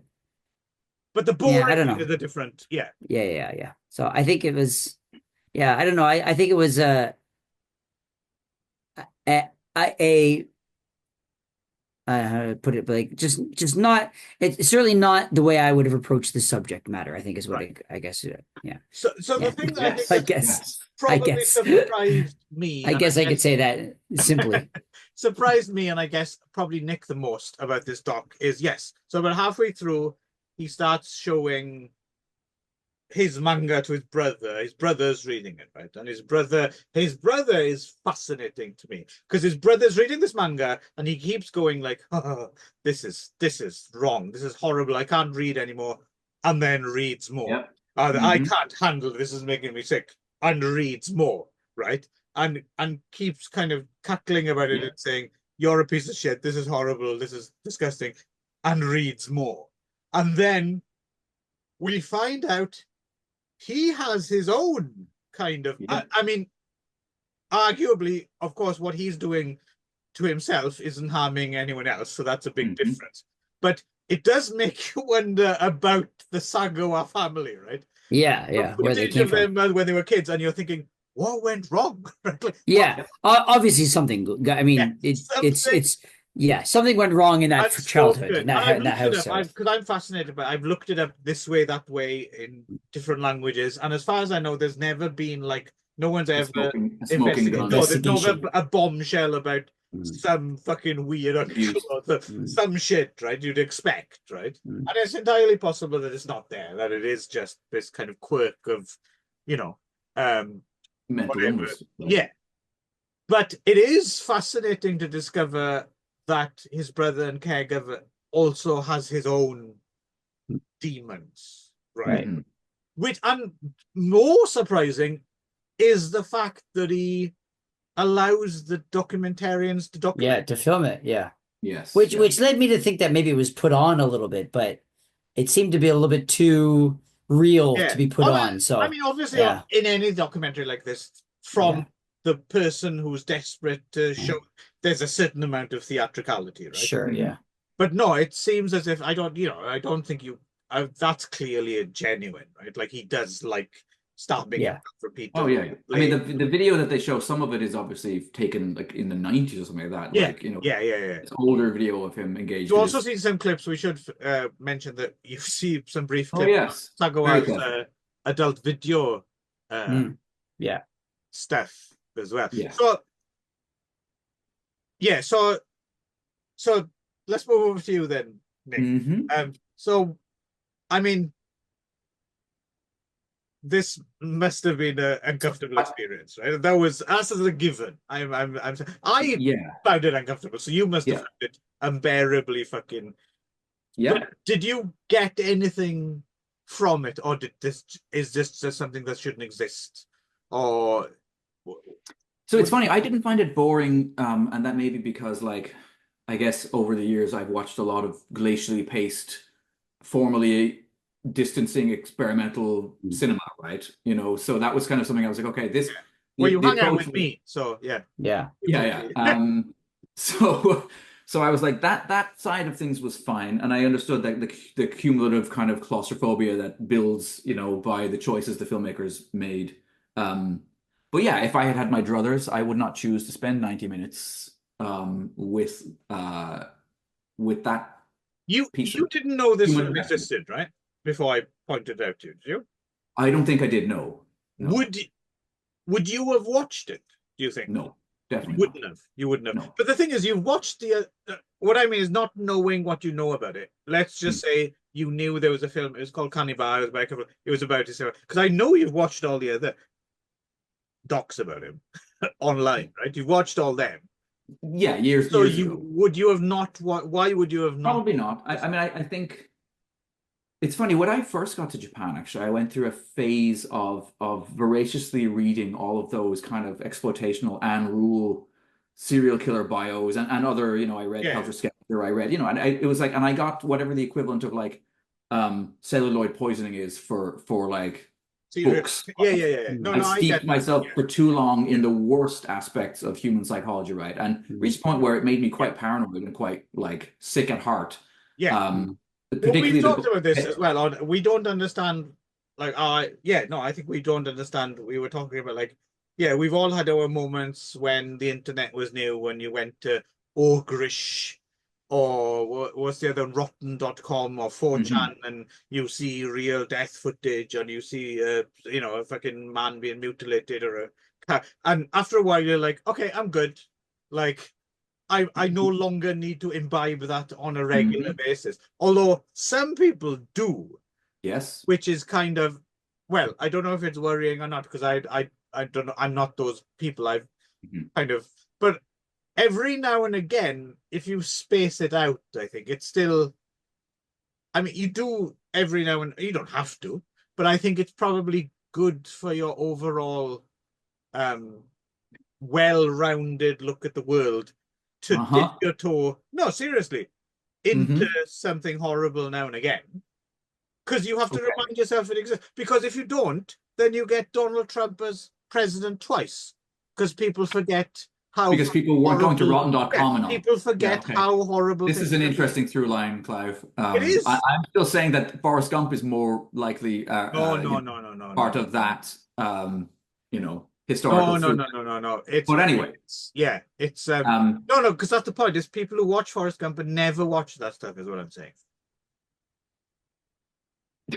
They don't watch that stuff. You don't know how dark it can get. That's the problem. You have to dip your toe. I think you can have the same effect from reading. I don't necessarily that you need to watch, actual. No. It's not. It doesn't have to be visual. I'm just saying every now and again, it's best to avoid dog turds 99% of the time. Yes. Sometimes you have to step in. You want to stick one in your mouth. Yes. Just to remember, oh, that's horrible. Because everything's relative in life, right? Light and dark. No, you laugh, but it's true. If you don't know the light, you don't know the dark. This is fundamental. I get it. Yeah. But I've reached an age where definitely I don't feel the need to. And again, no, that's where you're wrong. Every now and again, you need to. That's what I'm saying. Every now and again, it's like a booster shot. Okay, I see. Because you will turn into an old hippie. Every now and again, you need to reinvigorate. Why? Because you forget. Because to what purpose? The face of evil changes, right? So if you were a proper old hippie, right, from the 60s or something, if you're a baby boomer and and then you just I've had enough, and you cut yourself off from civilization and you go and live on a fucking compound or something. You don't realize when the 80s come around, you don't realize what the face of evil is anymore, because it's changed. It's not what evil was in the 60s. And it's relevant for us now. You can run away from society. You can say that doesn't happen. That's fine. I understand the impulse. But every now and again, you have to reconnect. So you have to watch mutilation videos to remember that? No, not mutilation videos. Like, this is incredible. No, that's the nth degree. But for example, right? You wouldn't think if you dipped your toe, let's say you lived, you were cut off from, you dipped your toe into culture every 5 years, right? You wouldn't know from 5 or 10 years ago, let's say, the word Elon Musk to you would be, oh, he's that entrepreneur guy who makes electric cars, right? That's good. Electric cars are good. They're good for the environment. That's what you would think. And if you didn't dip into modern politics, you would have no idea what Elon Musk we're still making this. We're still making this. I don't quite see the connection to I am going to go online and watch kittens get stomped to death. I don't either. understand that these things are the same. They're not the Yeah, same. I don't either. But they're not the same. I'm saying that it's a different, it's obviously that's abstracted from, it's still something horrible. Yeah, I see evidence every fucking day of the horrible things. Yeah, impulses of okay, well, there you go. That's human good. nature. That's I good. mean, That's I mean, fine. I don't need to watch a video of people being decapitated to know that happens and that there's no, and neither do I. I don't watch it either. All over the world. I don't watch it either. I don't watch it either. But I'm just saying, if you ever lost sight of that, you should probably know. Yeah, I think I'm in no danger of losing sight. Okay, good. Okay, that's fine. In time and space of how bad. Good. But I think what Clive is saying is that if anyone were in danger of losing it, that they should watch those things. But yeah, that's what I'm saying. It's not. I'm saying I'm not. But I don't know. That's I'm true. saying if then you shouldn't avoid disturbing things. I suppose right. You should shut yourself off from it. But you also don't want to ultimately desensitize yourself either, and endure yourself to horror by engaging with it to such a degree that it becomes or support it in this case of like you say Sagawa, right? Your money over your time. If you think that you're capable of being desensitized to something like that, if you think that's part of your DNA and you could, then you should probably go and see a psychologist right now. Because I would imagine it's possible to desensitize yourself to virtually anything with enough time. Possible. Enough exposure, yeah. It's possible, but I think there's a not for us three, because we all live fairly sheltered lives in modern countries moving ahead. So we don't see everyday barbarity, right? Yes. So I think makes a difference as well. Right? So we're in no danger to being desensitized. We're only desensitized to things like space on the train. Like, I'm sure, we exist like someone who doesn't, it's funny. It's all relative, right? Like we would be saying this, like in some places of the world, third world countries where murder is maybe part of everyday life. But you put one of those people on a train in Tokyo, and they'll be really uncomfortable out because personal space is not an issue. It's all relative. Yeah. Anyway, I feel as if we may have strayed, and I do apologize, but I think it might have been my fault a little bit. I don't know. I think the problem is I don't know how to sum up this chapter, the CANIBA chapter, because I don't really. Well, I don't think you can, because I think, as Ron has said, the film almost defiantly, in a way, refuses to do what you would hope. Okay, exactly. Let's do it this way then. Let's just say, let's do total objective film critic. This is very reductive, right? But we'll do the Siskel and Ebert, right? Clearly, for me, CANIBA, thumbs up. Ron. Before I do my thumbs up, I just want to make a caveat, which is I want to say the one thing that I appreciate about these types of shows, especially when we do these like Valentine's Day I Hate You Man specials, is that you'll make me watch something that I specifically is designed for me to hate, but then you can almost bring me around to seeing your point of view with some of it, which is I can buy in a lot of what you're saying, but of course I fell more on Nick's side of the thing, but I can see like all of what you're saying is like, oh, okay, if I take that into account, which I didn't really get vividly when I or like overtly when I watched it, but if I'm taking that now as like as a second thought, it's like, I can kind of see that where maybe it's okay. I'd say in general I still come down the side of a thumbs down, but I don't think that I was as much of I hated it as much as you wanted me to. Do you know what I mean? Like I don't think it was like plus I thought your bad reaction is different to Nick's bad reaction. Like yours, I sensed yours was more from an aesthetic. What the fuck is this? Why am I watching someone's fucking nose for 30 minutes? Exactly. Yeah, for an hour and a half. Nick's was more of a kind of an ethical thing, I think. But I came over to the ethics as well through the times. But at the same time, I have issues with. Yeah. But I came, of course, I came to the ethic part about halfway through when I started and that stuff. But at the same time, I also but I mean, I also can see the value as you put it in there of making Right. this piece. So, But it's a thumbs down. Is I'll that say right? Okay, very overall, good. I'd say, Okay, yeah. Nick. Middle finger up. No, because I know because the thing with Nick is I know is he might have had a horrible experience with this, but also at the same point there's a possibility that he might kind of admire it as a piece of art, but I'm not sure if he does or not. So come on now, thumbs up or thumbs down. It's the end of the world if you don't do it. The world's blowing up. Yeah. So let's we kind of tease it out because in terms of yeah, fine, as a piece of art, as a documentary, it's fine. Oh really? I'll go. Okay. Yeah. I mean, okay. I think it's yeah, but the problem is teasing apart the subject and the subject matter from the choices made by the filmmaker. Well, that's a problem for you. Formal stuff, the problem right? for you. That is a problem for me. Yeah. And I wasn't gonna maybe talk about this, but I will talk about this for a Go moment. for it.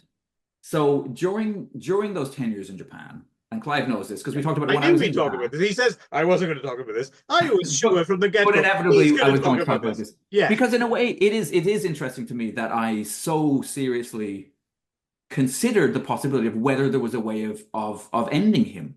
Like quite seriously, during those 10 years, I kept thinking, is there a way I could get away with it? Is there a way that I could bump into him in a back alley? If I could, like, if I found out where he lived, would there be a way of ending him in a way that it didn't end my freedom and my life? It's like I never told Nick about all our coffee visits we had with me and Sagawa, where we used to. Yeah, exactly. You wouldn't want me. It would have been awkward if I showed up.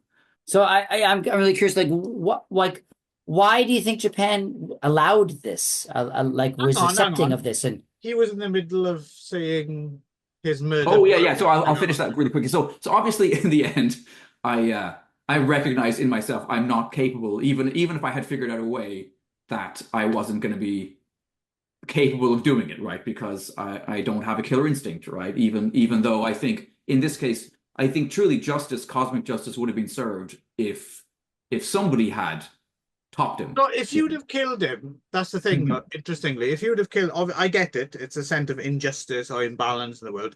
So if you would have, let's say, if you could have found a way to do it and you would have found it within yourself, you wouldn't because you're not that person. But if you were, would you have done it quietly and just? Yes, I think so. Okay. I wouldn't have been a show, and I would have rather, in fact, nobody had known, obviously, that it was a murder. Right. But it made me think of those kind of old, like science fiction stories where you've got the red button, Yeah. You know what I mean? And like, so you could get away with it scot-free, but then can you do it? Can you do the damage to your own soul, right? In order to carry out an act of what I would see as justice. But anyway, I think you had a question for Nick there, didn't you? Yes, I did have it. Yeah. So, or not just Nick, but maybe you too. Like, so why do you think Japan made this guy a celebrity? Like, why do you think they not only allowed it but accepted it and sort of made it almost like an amazing, gave him a great life, basically, right? So yeah, how did he get a platform? To consistently relive and exploit the crime and profit off again, of it, and basically make a living in a way. Has that happened another time in Japan? Is this the only example of this that you guys know of? I mean, it's the only one that I'm aware of, but Clive may know more. So no, just to let you know, it'd be unfair not to say this. I'm not going anywhere near this question. Oh, interesting. Yeah. Why is that? For very complicated reasons to do with my not quite understanding my own position to aspects of Japanese culture, which I'm not sure if I agree or disagree with yet. It's an ongoing thing. So I'm not really. Once upon a time, I would have an answer for you, and it would have been a very determined, yes, this answer. But I'm not so confident to have that anymore. Okay, well, how about this as a question then, Clive? Okay. if I like in what time period was he sort of like the height of his celebrity here? Feels Well, 80s and late 80s, I think, isn't Yeah. it? Late Yeah, 80s. late You were 80s you're through to 90s. Like, yeah, that's probably a good decade. I mean, peak, I'm not sure. Peak would have been late 80s, but kind of, I suppose it kind of drifted off in mid to late 90s, let's say. in 90s, Yeah, mid to late 90s. I would say So he died like 2-3 years ago. I would say the last 20-25 years of his life was probably obscurity, other than these documentarians and people from Vice, Right. which is Right. why maybe him and his brother gave so much access, because no one was interested for the longest time. Right. Yeah. But you were here in the late 90s, weren't you? Well, 99. No, kind of 99. Okay. So, but I guess here's like a He what if wasn't a question. celebrity when I arrived. Okay. Well, Yeah. here's like a what if question. If the Yeah. two of you, I think I know Nick's answer, but if Clive, if you lived in Japan during like the late 80s, early 90s, and the sky's the height, would you have bought into it? In what way? You mean Like, would you have enjoyed like consuming his products, or like would you have read his manga? Would you have watched his Pink movie? Would you have like would you have sort of like supported his celebrity? You put your money down. I have watched some of his things, But okay. But again, this is part. But would you? But have you watched it? This is part of the reason I find it difficult to answer. So, for instance, let's say, he was on TV, right? Let's say, and he was. Let's say he was on TV, and I was like, it's very difficult to answer that question, because if you were in your first or second year in Japan or whatever, and this was happening, and you knew who he was, that would kind of be part of the fucking hell. I'm in a weird, just absorbing it, and you wouldn't even consider the ethical, because this isn't me. This is their country. And at a certain point, you drift from, this is not their country anymore. It's my country, and then start. So I suppose that makes a difference. But the thing is, the guy was on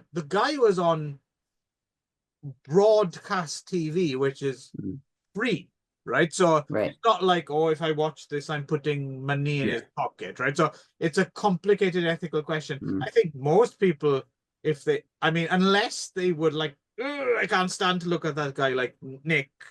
And I suspect even actually Nick probably would have watched if he was on telly. Like, he would have gone, tut, tut, but he would have watched. I think he would have he would have watched, I think.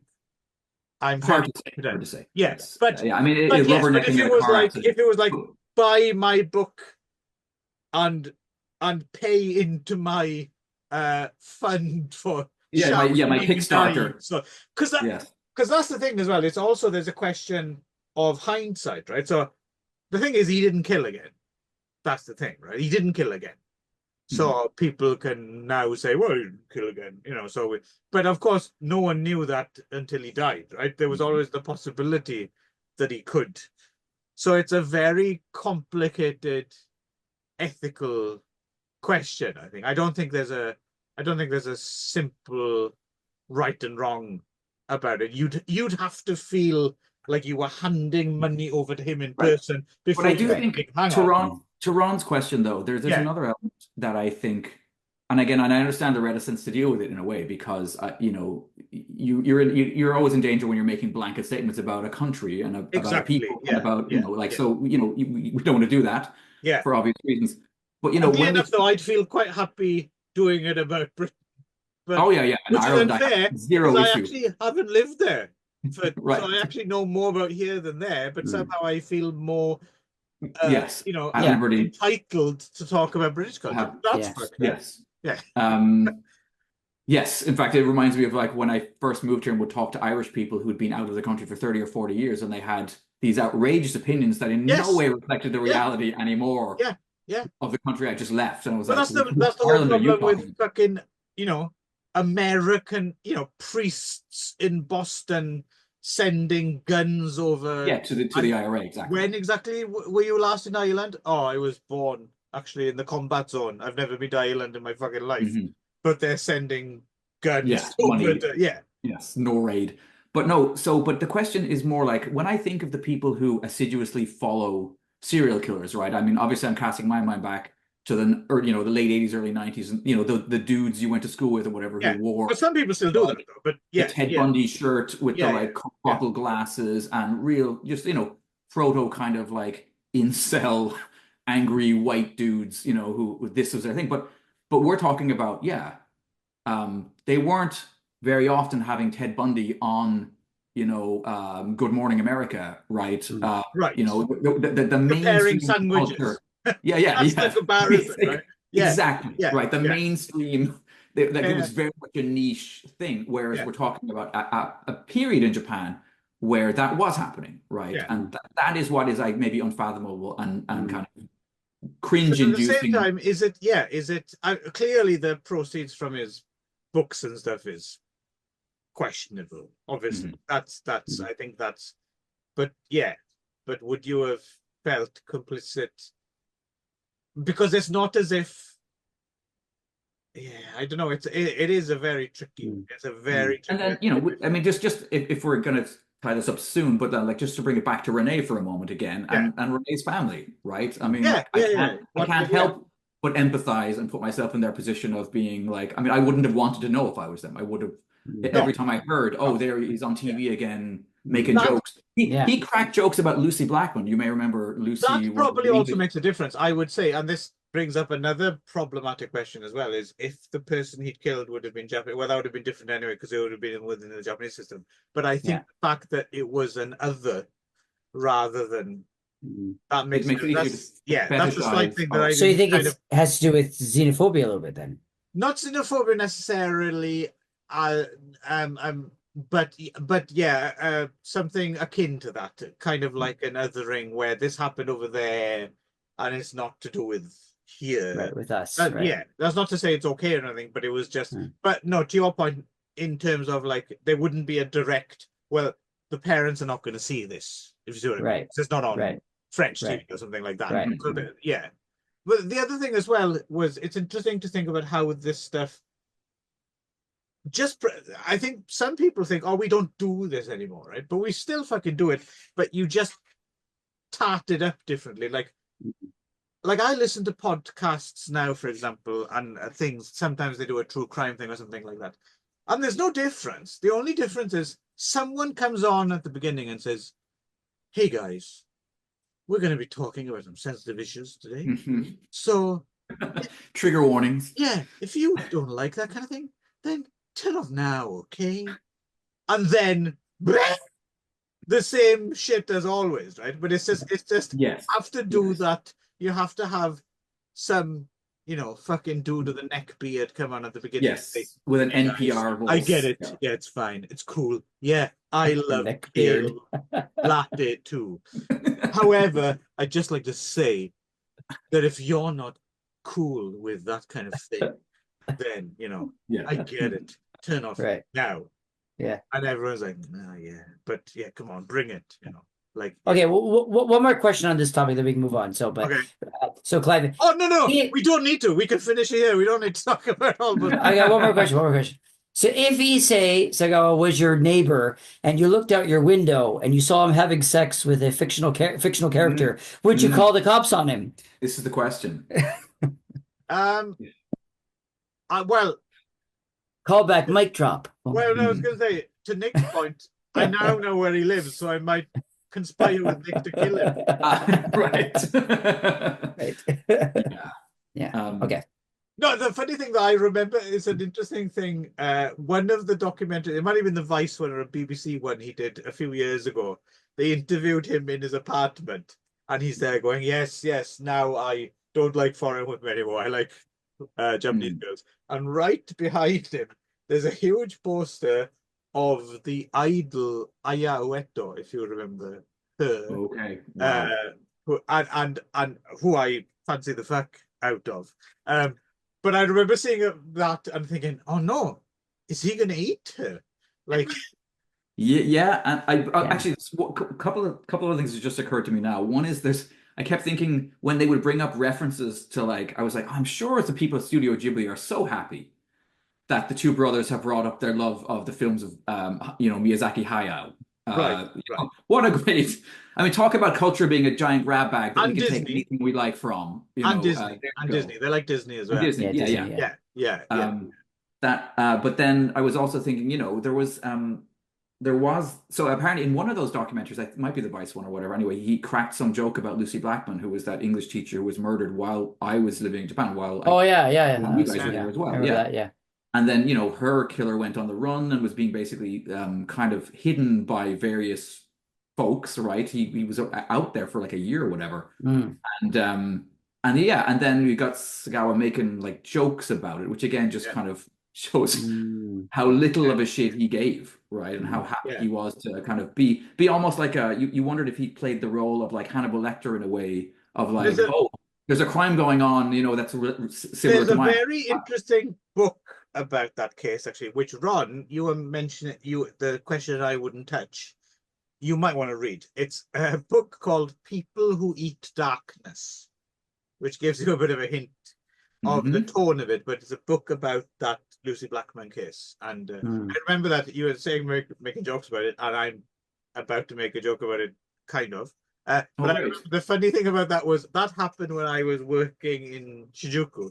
I was working in a bar and a restaurant, and there was like bless him, there was a chef there, and he wanted to convey, like, for some reason, he thought I would be really upset because this other English person or British person, something had happened to them and I was here. He just kept saying, like, Gomenne, Rusi, Clive said, Gomenne. He just kept apologizing, which was in the one hand touching, but also hilarious, and me and my wife laugh about it all the time. But that probably says more about me and my wife than perhaps maybe should be documented on. But she was Australian, not British, though. Was she? No, Lucy was. No, she was Australian. Parents had come over, but anyway, I'm glad I remember her name and I actually don't remember the name of the piece of shit who killed her. So yeah, there you go. And does it make a difference? No. Anyway, so that's besides the point, because me and Nick, we were in the gym and we were doing all this posturing, fucking pectoral muscles. Meat Loaf, fuck you, Issei Sagawa, Forrest Gump. Meanwhile, Ninja Ron, Ron the Ninja Cunt, comes in under the radar, not even a member of the gym, throwing his shuriken at it. And what did you choose, Ron, you fucking ninja cunt? What did you do to undermine all our all your hard work? Yeah. To take the crown of the evening, exactly. Saving the best for last. Yes. Save for last was Almost Famous. Not just Almost Famous, though. I think it's very important that you specifically the extended version, which was I actually didn't do any research on this. What was actually 3 hours? It's close to 3 hours. It's the Godfather length. Yeah. And so I'm not sure how it compared to the original cut, but I'm not sure what was added in. But it's a lot longer. Yeah. A lot longer. So there you go. Doesn't he look? But I thought you loved. I thought Clive loved to watch two things. And he looks friendly and hey, I'm Ron. I'm your neighborhood Ron. No, he'll do that. The other reason I chose this, not only because I knew you were going to hate it, because it was the perfect choice for this, but I mean, it was just sort of like a happy coincidence that Nick happens to hate it too. But sorry, we know this. Not as much as Clive. Should we just make sure you do, right? Hate it. I'm more ambivalent. I didn't like it, that's for sure. But I'm actually ambivalent as well. Rather, it didn't cause me the level of discomfort that CANIBA did. Don't get me wrong. When you get me start talking about it, I'm sure the hate will generate. But it was also a little bit of just sort of just Ninja bollocks. yeah, that too. But also just curiosity as to where this vehemence comes from. So where this vitriol. It's similar to like Click. I don't know if you heard our last Halloween episode we did, or was it no Christmas episode? We did Terrifiers, Yeah. and Clive fucking hates those movies. Like Okay. just But like sometimes more than they Ron really is deserved. I think. he wants to be my therapist. I don't know Yeah, why. yeah. He's I'm just very, fucking- I'm very curious. I'm very curious as to why you hate this movie so much, and like famously hate this one so much. So anyway. That's right. Everyone in the whole world knows. Yes, famously, it's infamous. Well, of course, of your millions of followers on this podcast. That's right. So, Right. So should Ron me, explain why he likes it first? Our Clive? millions of followers, Ron. Yes. No, but should Ron explain why he likes it before we get into? Yes, I think that's true. He should defend himself, I think. Yeah. Yeah. And then we'll talk about Yeah. the all right. issues we have with it. All right. Yeah. Well, I mean, We are ambushing the Iga fortress, ninja motherfucker. I will say this with the caveat: I have not seen this since it came out in the year 2000, so it's been 25 years since I've seen this movie. I will say that. I will say that my memories of it were generally positive. Mhm. And so I thought it fit the bill as someone that I remembered, but I didn't remember much about it, other than the kind of the big main scenes. So I think main scenes, are there any? well, like the golden god and jumping off into the pool, like those, it's kind of like the iconic scenes that everyone knows about this movie, right? So that kind of thing, and Okay. yeah. So If you say so. anyway, yeah. It's been reused in like clip shows and stuff like that, right? So Really? No, I'm not taking the piss.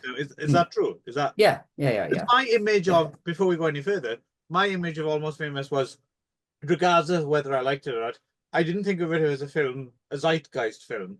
Is it a zeitgeist? Is it a thing that people talk about? I think at the time it was, I think people still talk about this movie a lot. I think it's actually a lot more popular than you guys think. It's very still like I still hear it banded around occasionally as like an example. That's of this or interesting. I mean, that, kind of, regardless of whether I liked Yeah. it or not, I thought it was a film that just it was a bit of a sleeper that no one really.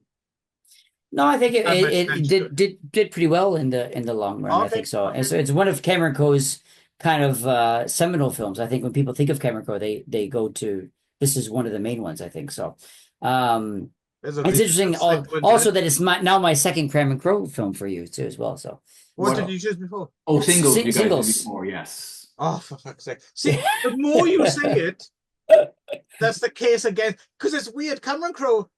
I oddly I didn't know before watching Alma. I didn't know the whole journey, obviously, but I just knew him as the guy who wrote and directed Say Anything, right? Oh, It's it's kind of funny. interesting. Fast Times at Ridgemont High is basically. Yeah. Oh if you yeah, say and Cameron Crowe to that, me, yes. that's Yeah. the one thing that comes, Yeah. and everything else kind of comes secondary to that. But Fast But Times. it's fascinating because I've actually been quite interested in rewatching Say Anything recently because I remember, as most people, remembering Say Anything as like, oh yeah, that was a pretty good kind of teen movie, and John Cusack's really good. But I've heard quite a lot of people talk about it in recent years, like, no, you go back and watch Say Anything now through a modern lens. Yeah, I've heard John that too. Cusack's character is a bit of a fucking Highly incel. problematic. Yeah. Yeah, and it's nowhere near as charming as you think it was. But I haven't had a chance to check it out, so I don't know. But that's what I've heard. Is right. Yeah, I haven't. Yeah. But anyway, so I think that this is a perfect example of what I consider as a Cameron Crowe film, which is the perfect blend of nostalgia and schmaltz. I guess is what you could say. It's all nostalgia and sentiment, basically, is what it is. Yeah. So I like that you're framing that as a positive because that's well, exactly I think, but I think that that's about this. but I think that that's what Cameron Crowe does best. Right. And I think if you go through his kind of filmography, that's basically all of his sort of most notable films all have that kind of blend of nostalgia and sentiment, right? So and nostalgia and sentiment has a place in film. It has a, whether or not you like it or not, nostalgia, especially these days, sells very, very well, right? Yeah. It's all about nostalgia, right? Yeah, disturbing degree nowadays. Sure, yeah, and yeah, maybe disturbing because a lot of the nostalgia is speaking about our own childhood. I think when we were kids, sure. when you're watching Back to the Future, you're like, oh, this is great, this is cool. Like all this That's 50s. true. That's true. But now when it's all the 80s, Yeah, and yeah, 90s, absolutely. like, You're like, what the fuck? I I was remember the 80s. alive, It was and it was shit. awful. Yeah, yeah, Yes. yeah, yeah. Yes, Yeah. exactly. And the other thing that Cameron Crowe does is almost all these nostalgia films that he does always has these like rose tinted glasses for everything, right? So it's Yeah. like every, Yeah. so it's like, so it's this real. Wait, This- Ron, what am I going to say if you're going to say all the things I have issue with as positives? Well, before you I'm get- saying them as sort of like selling points for the movie, right? So this is I what makes it understand, but it's what that- makes it I a don't Hollywood movie. understand. And yes, I understand that people don't like these things. Some people don't like these things, but they're also things that other people like, which is why Okay. I think it's a divisive film. But This the is things what that you was hate Nick- about it, Nick the things that you Nick's probably, walked I'm in- guessing. Nick's The walked things that into a hardware shop and said, I like to buy a spoon. And you're trying to sell him a hammer. And he kept saying, no, I want to buy a spoon. And you're like, no, listen. No, Listen no. to what the hammer But what I'm just saying what you asked me to defend the film. I'm defending the film as the fact that the things that you're preemptively diffusing. exactly, it's exactly what I'm doing, and I win, and that's right because I All right, diffuse okay. you, and therefore I win. So the Right. thing is that everything that you probably, I'm guessing you probably hate about this movie are things that were done purposely and were his vision, and he did successfully. And other people like it for those like reasons. Jim Steinman's 9-minute-long songs. Exactly. Vocal There's sounds of no Meat need Loaf. to bring Exactly. Jim Strap-on back into this. Leave him alone. Right. So yes, I would say like now, of course, I was only born in the late 70s, so I don't really have the same nostalgia for the 70s that Cameron Crowe does. But I grew up on 70s music and sort of like a little bit of throwback to like a the 70s sort of came around were Yeah. cool again when I was Wait, in the they 90s. weren't. So But in the you 90s. said So you grew up on shit 70s music. okay, well anyway, I don't know about that, but the point was that I do. I mean, well that's just the Meat Loaf thing, but I mean there was other good so anyway no, I but can like, I yeah. can buy into the nostalgia in this movie because even though I wasn't at this time of period time, I still bought into the nostalgia of when it came back again, right? So anyway, Well, but so you're right. We're yeah. not older than you, though. Well, Nick is because he's ancient, but we're Yes. more or less around the same age. right, So yeah, we all share that. That's not something. Right. That's not a difference. yeah. Anyway, yeah, and I don't know. I think it was it was semi-autobiographical, I guess, for Comic Crow, right? I guess where he, I think it's yeah, fairly close to the truth. Like you close said, to the truth other about- than the rose-tinted glasses thing, which is right, sure, just the yeah. bare basic ins and outs. Right, yeah. Ben Torres, Rolling Stone, Right. Cream, Lester. Oh, we'll get on to Lester Bangs, but yeah. Anyway, So I'm done. You guys go ahead. You guys before rip we apart. did Yeah. it still hold up for you, Ron? Did you still like it? I didn't. I would say I was watching it thinking like, why do they hate it so much? I was still a little confused as to the hate that it was. I mean, I'm saying that these are the reasons that people hate it, and yes, I can understand why people might not like it that much. Okay. And yeah, I was like, I wish there was a little bit more of a grit or an edge to this movie, or at least a little bit more of like a realistic take on it. But at the same time, I didn't hate it. I thought it was still a story. A story Yeah. I enjoyed and enjoyed. Even the full extended 3 hours of it. I still held my attention. I was still I was entertained by it to the end. It was boring, but it didn't make me as angry as something like Terrifier. However, I would just like to say that I would like to hand over to Nick here because I feel, and this will be interesting because it might not actually be the case. We might end up, but I feel as if it's going to be a Siamese two-headed Hydra of hate here, and we pretty much hate on it for the same reason. I'm guessing. Yeah. But then again, he does like Jim Steinman, so yeah, I know. yeah, so they might be slightly different, but I'm going to let him take the floor because he's the guest, and we're always on you, me and you and Ron. Sure. And we're rolling in millions of dollars, and Nick is a loser, so he might as well have his minute in the sun on our show. Yes, and he might get a few thousand for his appearance, but we're still the ones making the big bucks, Joe Rogan style. Yeah, so this was a first viewing for me, I should say. Oh, This really? Oh, okay. not a film I saw when it came Oh, out. that's No. interesting. Because you, prior to watching it, you must have had an inkling because you were like, for fuck's sake, you were quite angry. But Well, because Cameron, I was more at Cameron Crowe. I think I did know that some of the things that Ron considers to be positives about the work of Cameron Crowe, I hang don't. on No, then. no. To be Pause. clear, I'm not saying I think they're positive. I think that I see why other people think they're positive. So, Okay. so Yeah, pause yeah, on that though. So Yeah. what? Because what was your? So Cameron Crowe was in camp negative as opposed to camp positive. Yes, for me, yeah. To make it simplistic. Why? Yes. And then I think that I haven't really enjoyed, other than maybe Fast Times, I haven't really enjoyed any of his films particularly very much. So cinematically, as opposed Yeah. to reading his Yeah, no, he's right. I have no idea. Okay. And so and I again, and then the running time. The running time was, I think, maybe more than anything else, when I saw that somehow he had found like Lord of the Rings length version of a film that does not deserve any more But than you must have 89 minutes. had a sense of what this, because for me personally, if someone just said this film is 160 minutes long and I don't know what the film is at all, I'm not going to have a problem with the running time just because of the running time. It'll be the running time and a mixture of if it's Meat Loaf biography or something. Yeah. So you just have a thing against long films in general. Not always, but in general, you'd rather your films be shorter. Yeah. Coupled with Cameron Crowe, we already did. Cameron Crowe. Yes. Okay. Yes. No, I was just trying to you are actually establish why Cameron Crowe irritates I really do like films to clock in at 90 minutes or less. So Fast Times at Ridgemont High, okay. Yes. So what was the other thing that made Cameron Crowe's negative for you then, prior to watching? Hang on, let me just go back. Say anything, or was it like? Let me go back through his. I can't actually remember anything. Directorial output here for a second. What else he's written? You mean Jerry Maguire? Jerry Maguire's up there. Oh, I've never seen that. Oh, really? Okay. No, Vanilla Sky. We're not doing it Valentine's Day next day, Ron. Shut up. Hey. Oh, and definitely. Vanilla Sky. Well, yeah.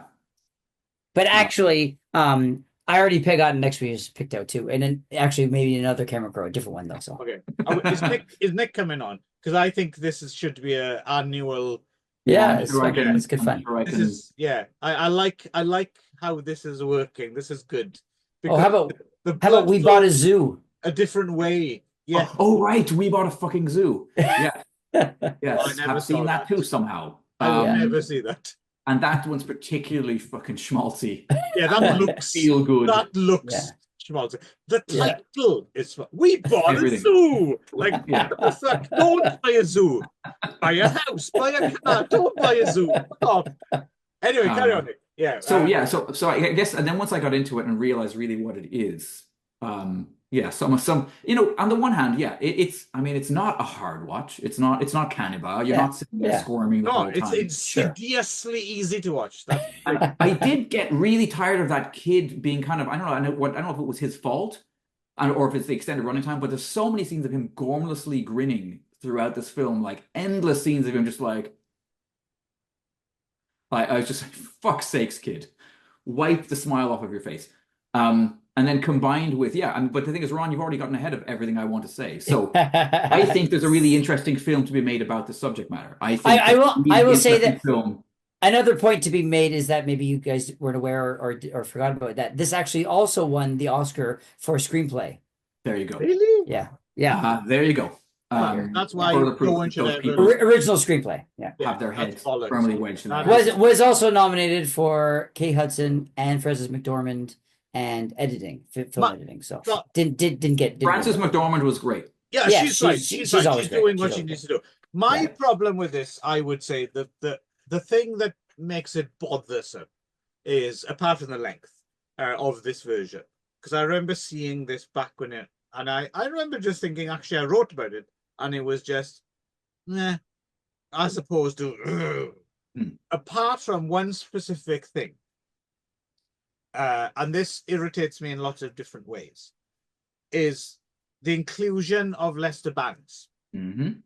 And the inclusion of Lester Bangs as played by Philip Seymour Hoffman. So Yeah. this is very problematic because on the one hand, Philip Seymour Hoffman is a brilliant actor. Mhm. One of those ones I'm genuinely, when people talk, you know, an actor dies and people go, oh, and they pretend to be sad. Like Paul Walker dies, and everyone goes, oh, Paul, what a loss. Whereas the day before, everyone was like, who the fuck's that Paul Walker? What a twat. Like, no one give a shit about Paul Walker.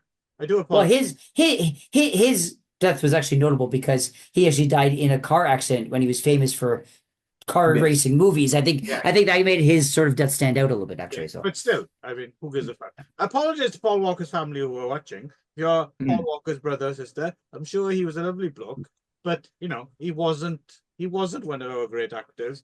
So when he died, it was sad that he died. Sorry, anyone died, but I didn't think, oh, what a loss. When Philip Seymour Hoffman died, that was properly like, that's a fucking shame because he was he was really good. And he was clearly a very troubled individual, but he was very fucking good. I'm not having a go at him as Lester Bangs. I think he plays Lester Bangs actually quite well. The character's fairly well drawn, right? The thing is, and this is best, it's more to do with Lester, his relation with everything else and what Stillwater fucking represent as 70s rock, right? Is Lester Bangs like wouldn't have, and the thing is, they actually do kind of bring it up in the film. It's not as if Lester Bangs' character like Stillwater. In fact, he's actually, but the fact that Cameron Crowe has kind of weirdly telescoped it in this way, like, well, at the end of the day, Lester Bangs was kind of on. No, Lester Bangs would have fucking set Stillwater's fucking Winnebago on fire. On fire. He would have hated Stillwater to his fucking grave. But the fact that Cameron Crowe, and I understand it because he was a younger guy, and maybe through his lens, it was, well, he was one older guy who was on this part of the punk rock wars, and these guys were on. But hey, can't we all get along? Because it's all rock and roll. And I'm thinking, fuck you, Cameron Crowe. You wouldn't know rock and roll if someone shoved a bass through your fucking stomach. This is so un-rock and roll. If it was a film about something else, like chart music in the 70s or something like that, I would understand it. But the fact that they have Lester Bangs in there in a radio station pulling out records, that's shit. Stooges put that on. That's accurate. That's accurate over there. But then the fact that he conjoins it with the Cameron Crowe, Stillwater, fucking Rock Diary, fucking hippie, motherfucking Grateful Dead asshole, fucking guitar solo, twat, fucking everything that's horrible about 70s rock is problematic. Would you say? well, I mean, just on that point, is that I can see why I didn't get that vitriol about that, because to be honest, I don't even know who Lester Bangs is, so I wasn't familiar. What's that? He's a real person. Yeah. I got that, but I don't know him as a real life person or what he represented or stood for. Yeah, that so wasn't really a good mend, Nick. Ron was saying, I don't know who this person is, and you just go, he's real. He's a real person. Yeah. Oh, really? Okay. Well, I didn't know that he was being portrayed in his correct light. His books are quite good. His books are quite good. No. His portrayal and Philip Seymour Hoffman does not do an injustice to Lester Bangs. No, although I feel like he could have plumbed his own tortured soul a bit more, because obviously Lester Bangs famously dies from ODing. And they have a little bit. It's not like they whitewash him. It's not as if they have Lester Bangs like saying, I fucking love Leonard Skinner and Queen or something like that. It's not that, but it's just and the thing is, that's the reason it's difficult to criticize, because that might actually be Cameron Crowe's memory. I'm not saying Cameron Crowe's remembering it wrong. I'm just saying Cameron Crowe's take on, but that's another. So I wrote this down actually. Pre-punk 70s difficult to pass if you weren't there. Plus additional thought bubble. US, UK also different take. So this is the thing, right? If you're born post-punk and you grew up, your idea of are we running out of time? Are we? Okay. Yeah, 15 seconds. No, I think it's an important thing though. So if you've grown up post-punk to a certain extent, basically when you're younger, you're taught pre-punk shit, post-punk good, right? With exceptions, you know. Yeah. You have your Sparks, you have proto-punk, you have Stooges, or garage rock. Oh yeah, that stuff's good, right? And then the older you get, you kind of realize, oh, hang on, there was some good stuff. Like, oh, King Crimson, they were fucking awesome. On the one hand, yes, they were the same stadium rock, twiddly guitar solo stuff as Emerson, Lake and Palmer and in Yes, but actually, no, it was better than that. Yes. Thing, right? So you learn that. But unless you grew up in the dark days of the 70s, there's a certain strata you're not sure, right? So for instance, in the Almost Famous, at some point, members of Humble Pie turn up, right? And you're like, oh, hang on, Humble Pie. Are they used to be in the Small Faces, right? Or the Faces, and then you have to go back and you go through the record collection and everything, and you listen and you're like, oh yeah, Humble Pie are actually cool. And Small Faces are another good example of like, so between that weird gap between late 60s and late 70s, there was where music matured, but a lot of it just became twiddly guitar wankery prog rock stuff, but some of it's good, right? So the thing is that this film takes part in those kind of dark ages, right? So it's difficult to know what was good and what wasn't. And I'm afraid Cameron Crowe is probably not your best guide for it. Lester Bangs was. Lester Bangs would have steered you in the right direction. There's that whole section when he's in I like that bit when he's in the DJ booth. And he's saying, what's this fucking rubbish? You want to listen to the Guess Who? Or what's this crap? We want the Velvet Underground. That stuff was proper Lester Bangs. There was nothing wrong with that. That was well researched. That was Lester Bangs. But it's when the rest of the film creeps into it, I think. And plus, yeah, there's the slight difference between I would imagine Americans and British people respond to the punk rock wars differently as well, right? Because in the US, you could argue that the punk rock wars were fought a decade earlier. Garage rock, right? And yes, original punk rock, and then the MC5 didn't have it and until the until 10 years all later. predates the Sex Pistols, and but then when the Pistols did it, it was more. It seemed more political. Yes. So it seemed, So they have different points of origin, right? So it seems that your main contention with this film is the portrayal of this real life. He was real life, right, Nick? Yeah, he was a real person. Yeah. Lester Bangs is a real person. Of this real life person. Wow, Nick, you went for the bait, motherfucker. So, I mean, I'll tell you what my biggest issue is. Maybe I spent too much time with Ron, but even the subtlest kind of, I can't believe you fell for that. So I think the thing that bums me out really more than anything else is I think there's a really interesting film in the subject matter. There is. Yeah. And I think that Cameron Crowe's real life experience of going on tour with like Led Zeppelin and this stuff and I think it was the Allman Brothers actually. He went, but I think he also for some reason, famously, right? He could get into it right there. You go on tour with Led Zeppelin or the Allman Brothers. That's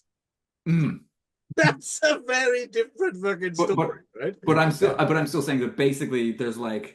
That he famously because he was so young and he wasn't seen as being the same kind of establishment, or Rolling Stone magazine had a very contentious relationship with a lot of rock acts at the time, because they would pan and slate their albums, right? And so Led Zeppelin famously didn't want to be interviewed by them and would only agree if they sent the Kid, right? Because somehow the Kid represented something outside of that corporate, But that's the other thing, though, as well, is that Rolling Stone is, if you're really proper hip, even at this stage, Rolling Stone would have been outdated by Cream, right? Well, for sure, right. But Rolling Stone is still cool in this film. And you're thinking, no, you should tell the Cream story, right? Yeah. Rather than the Rolling Stone story, or Crawdaddy, or Who Put the Bomb, or something, rather than fucking... Right. But if you've read, Hammer of the Gods or whatever, like those stories of this era and its glorious success and whatever else, even if you hate 70s rock, right? There's lots of interesting stuff going on and some fairly ugly and dark and weird stuff. I was going to say they're the other big exception, actually, is Led Zeppelin. They are punk all the way. They're right. cool. Yeah, they've always been. But then it's the overlay of what could be a really interesting subject with your rose-tinted glasses, and very much an aesthetic that to me says somebody was like, can we that 70s show all of this? Can we bathe this in an absolute sitcom kind of friendly, safe kind of, and then let's cast a bunch of actors who basically will be sitcom stars within a year. Let's get My Name is Earl. Let's get and all those skanky... Well, he was coming off of the Kevin Smith movies. So. I know. But it was a very short jump to before Earl, all those skanky fucking hippie chick groupies. Can we not have herpes all around them? Right. We have them as fucking beautiful and fucking, it's just make them all manic pixie girls. But again, I would agree with Ron in so much as we're almost reviewing a film that doesn't exist. Because this is the film that Cameron Crowe wants to exist. I suppose our problem is I wanted him to make a different film. What the fuck? Do another I think the thing is that he has rose-tinted glasses about his past. And he wanted to tell that story that he remembers it, and I think he did it. And I think it's an entertaining story. And whether or not you like that story or think it should be a different story is neither here nor there. And the fact is that this is the story he wanted to tell, and I thought he told it in a very cohesive way. Ron made me watch all 3 hours of it. Yeah, and I did. I think it would be different in a world where, let's say, they were competing. Let's say there were another 3 movies came out the same year. And one was like the Stooges story, and one was about fucking Lou Reed making Metal Machine music, or that kind of thing. Fair enough. It just seems a shame that, because Almost Famous is a well-made movie and it has good production values and it has recognizable actors. So it seems a shame that you threw all your resources at telling this version. I would rather see that resource used for something a bit more authentic, I suppose. Yeah, the grit is what ultimately I think lets the film down, that it just has so little of it. But at the same time, like, what is his purpose in telling this story? Was it to tell it authentically, or was it to inspire nostalgia?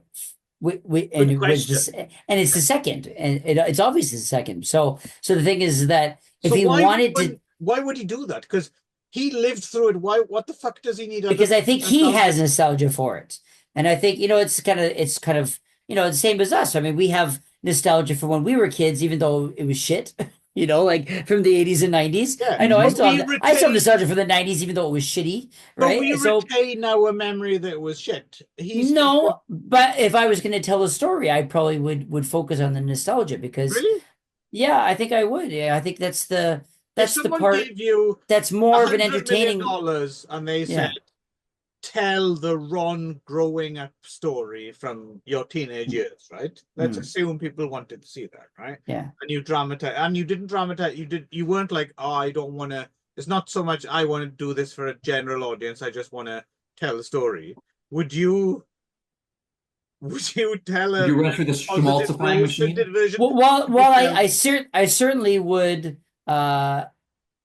highlight the music as being a positive thing. I wouldn't have wanted to cut down the music at all. And because it was But you primarily a liked the movie, music the first time around. but I like that music, Yeah, right? yeah. So that's the thing. So I think that, if I was going to tell the story, I would want the music to be part of the story as something you would enjoy rather than something you would associate with grit or something that was unenjoyable, No, right? but what I So mean is, you'd have the music, but would you make up a scene where like all of a sudden Smashing Pumpkins and the members of Pavement were really great pals and they got on really well? Or would you make that up? Would you fabricate it? why did they hate each other? I don't know.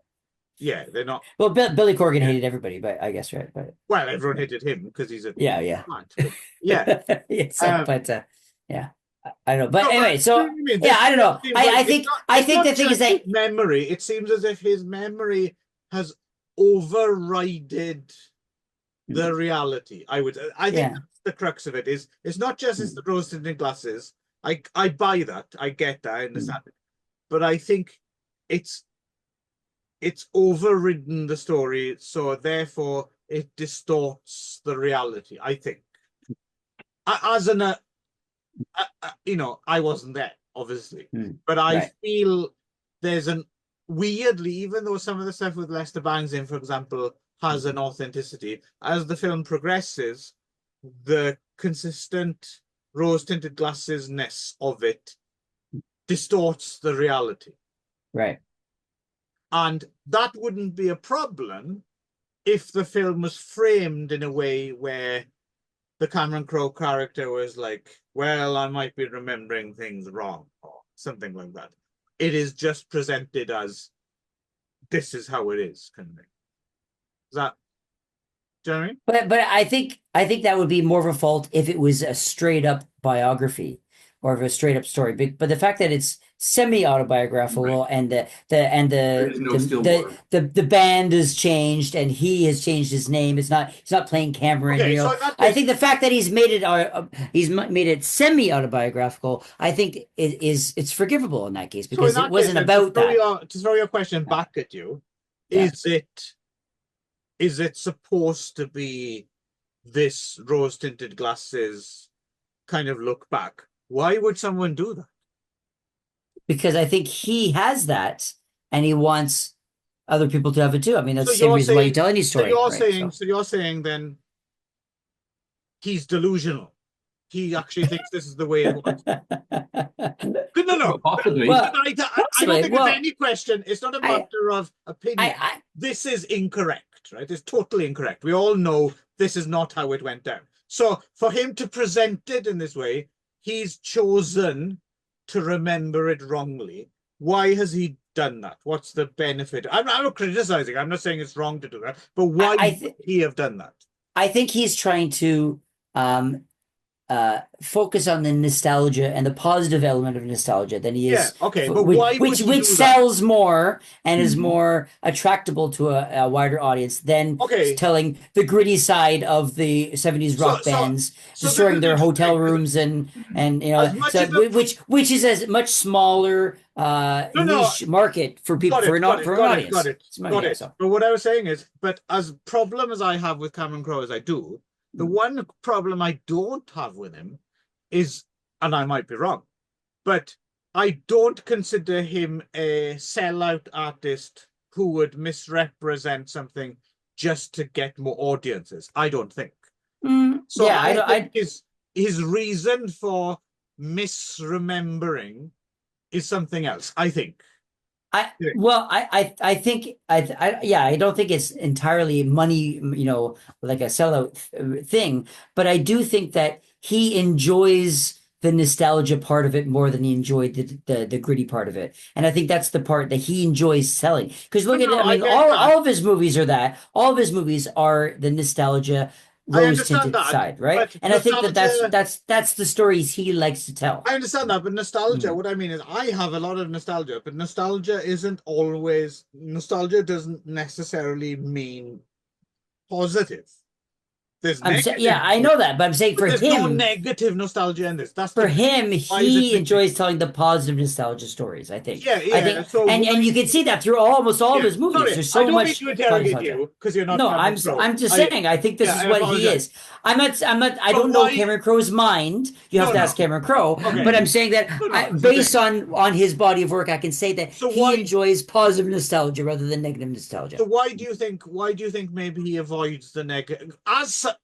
The reason I ask you is just because as someone who appreciates or identifies with this film to a certain extent, maybe because me and Nick are both Martians here. Why do you think? Why do you think he has a? Because you could, right? You could tell this story with the grit as well, right? You could tell the story with a lot more. It's not just. So why do you think he's blotted that part out? Do you think? Again, not for him. We'll have him on as a guest next week. No problem. Why do you think? If I had to guess, it would be because he didn't enjoy that stuff, and I think he wants to tell the story now of that's the. interesting. Because So I he think almost blocked it out, maybe. either blocked it or specifically chose not to tell it because he didn't It's enjoy not feel it. good. That's It not feel good. doesn't he likes to feel good. He likes his movies to be feel goods. And he likes to tell feel good stories and probably doesn't enjoy telling like See, that harder fascinates things. me because he has. Sorry to bang on about this. Bang, ha ha ha. But he has Lester Bangs in there, and like I said, his character, it's not whitewashed. Like the way he's portrayed by Philip Seymour Hoffman is a man who has these problems, right? He has serious problems, right? Which I would imagine Philip, and I'm not going to go there, but I would imagine this was a role you can tell Philip Seymour Hoffman through his set. I would love to see the Philip Seymour Hoffman as Lester Bangs biopic. That would be good. Apparently, I was reading that Philip Seymour Hoffman actually had the flu when he was filming these scenes, and he only came in for it was all filmed in 2 days in one room by himself while he had the flu. It fucking works. It fucking works. Maybe that's how you should play Lester. He's probably taking a lot of cough syrup. So what I was going to say is, what's interesting is the fact that it has that element in even a little bit suggests to me that Cameron Crowe doesn't totally want to hide away from. It's almost as if he's reframed things. Like that's the bit I find problematic. If there was no Lester Bangs, if there was no Detroit, Michigan scene in the film at all, they don't mention it. I'd understand that. It's a bullshit fake history biopic. There's plenty of those. But he actually includes the interesting elements and decides to not concentrate on them.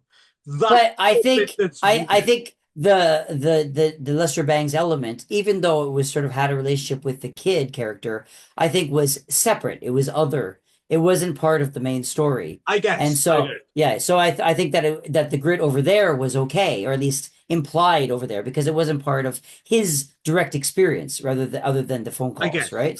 So as well, I mean, again, I don't know what happened in the process of the production of this movie, but it's possible that Cameron Crowe wanted to tell the gritty story, but the studio shut him down, and the studio cut out all the grit, but he maybe pushed to keep the Lester Bangs stuff in. I mean, or vice versa. Maybe he wanted to tell all nostalgia, and then someone else said you should put more Mr. Bangs grit in. I don't know. It could be either way, right? I don't know. Who am I talking to? Nick looks like he stopped listening to me. So no. I'm sorry. I just realizing that I was like, what? I was like, what else do I know Billy Crudup from? Because he's one of our main leads. Sure. Yeah. Anyway. Apparently he was in Watchmen, which is Watchmen, the other thing that I know him from. Right, yeah. And where the fuck? Sorry, now having looked up, I've realized where the hell did Clive go? Because I was looking at Billy Crudup's IMDb thing. Where the hell's Clive? You fuckers are wondering. I'll come back. No, what I was going to say is the interesting thing you were saying about that, maybe the studio took it away. I don't think that's the case, because I did see the original cut of Almost Famous, and there's no extra Lester Bangs in the untitled version. Right. That's what. But I'm saying this all happened before the original version, like during the original production. Not even like the extended but director's again, cut, this right? is Cameron Crowe's cut, right? Or closer to his cut than the original version. But maybe he wasn't even allowed to film the stuff that he wanted to film. Yeah, I guess. So at the scripting stage, possibly. Yeah, but again, that that's were- yeah. It's hard to know. Anyway, Yeah, of course we don't know. We don't know. Cameron I mean, I Crowe's don't know cunt. Cameron Crowe's mind, right? So Yeah. Cameron Crowe's a cunt. I think we're all agreed. Is that right? Did I miss a? Yeah. Anyway, Don't know the man personally, but No. and also, To be honest, I will I've say got a that problem. I actually Yeah. quite enjoyed the soundtrack of this movie too. So that made increased enjoyment for me. So I what know was you on the don't like. soundtrack? I can't even remember. Well, there's 3 Led Zeppelin songs, which is yeah, I didn't. super rare because Led Zeppelin never allows their rights for any movies ever. That's again that special Cameron Crowe relationship. Just this one and School of Rock, basically. Just Oh, Right. School. No, I don't want to give. That's, you like that's School of Rock. for next week. That's for next year. That one. Mhm. School of Rock is fucking. I've never No, seen that. So I yeah, actually. feel I free to put it on next week. welcome. Have you seen it? No, I haven't. I would welcome Ron choosing School of Rock as a because I he love can School of Rock. go off. See, I knew it. I can love go it. off. There's so much wrong with that film. Oh, And man. Okay, there we go. the- Yeah, there we might go. already There's have next. figured out There's next next week's. Next year's right there. Other critics that I respect as well like School of Rock, and I'm like, what the fuck is wrong with you? So there we go. Maybe I'll love it too, which will be great. So who knows? yeah. Maybe it's Yeah. going to be a Me, treat for Nick, me. and Ron will return next year Mhm. to talk School of Rock. And next year, if you thought this was a full out bloody fight, Nick's actually got a whole year to think about it. He might I do. even have Yeah. come up with something for me and Yeah. Ron. Yeah, potentially. Although I said the issue is, I'm concerned anything I choose for Ron is going to be fine for you, Clive. Yeah. But you, So that, yeah, well, this time but I think you can do it if you think really carefully about Okay, it. You only have to alright. think about this once a year, right? Yeah. fair enough. Me and Ron are always in combat, basically. Yeah. Yeah. I was going to say, what is the difference between this and the regular version of Magic Morning Wood anyway? It's just increments, right? Like Yeah. minor degree of you Yeah, guys- it's just that the only difference is that now I get to choose things that he doesn't like. Usually everything is just he chooses ones for me. So now, Right.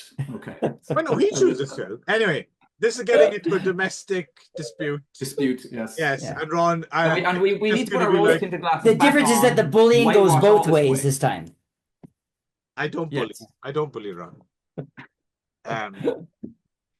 If I Well- bullied him, he should have reported it 20 years ago. Yeah. before the statute of limitations. Well, I looked out my window and I saw you having sex with a girl, and I was wondering if I should report you to the. Yeah, but she, Yeah, she was yeah. retarded, so it was fine. Yeah. So. Right. See you next time. then. Always leave it to Clive to finish on a classy. Yeah, class, all classes, man. Mm.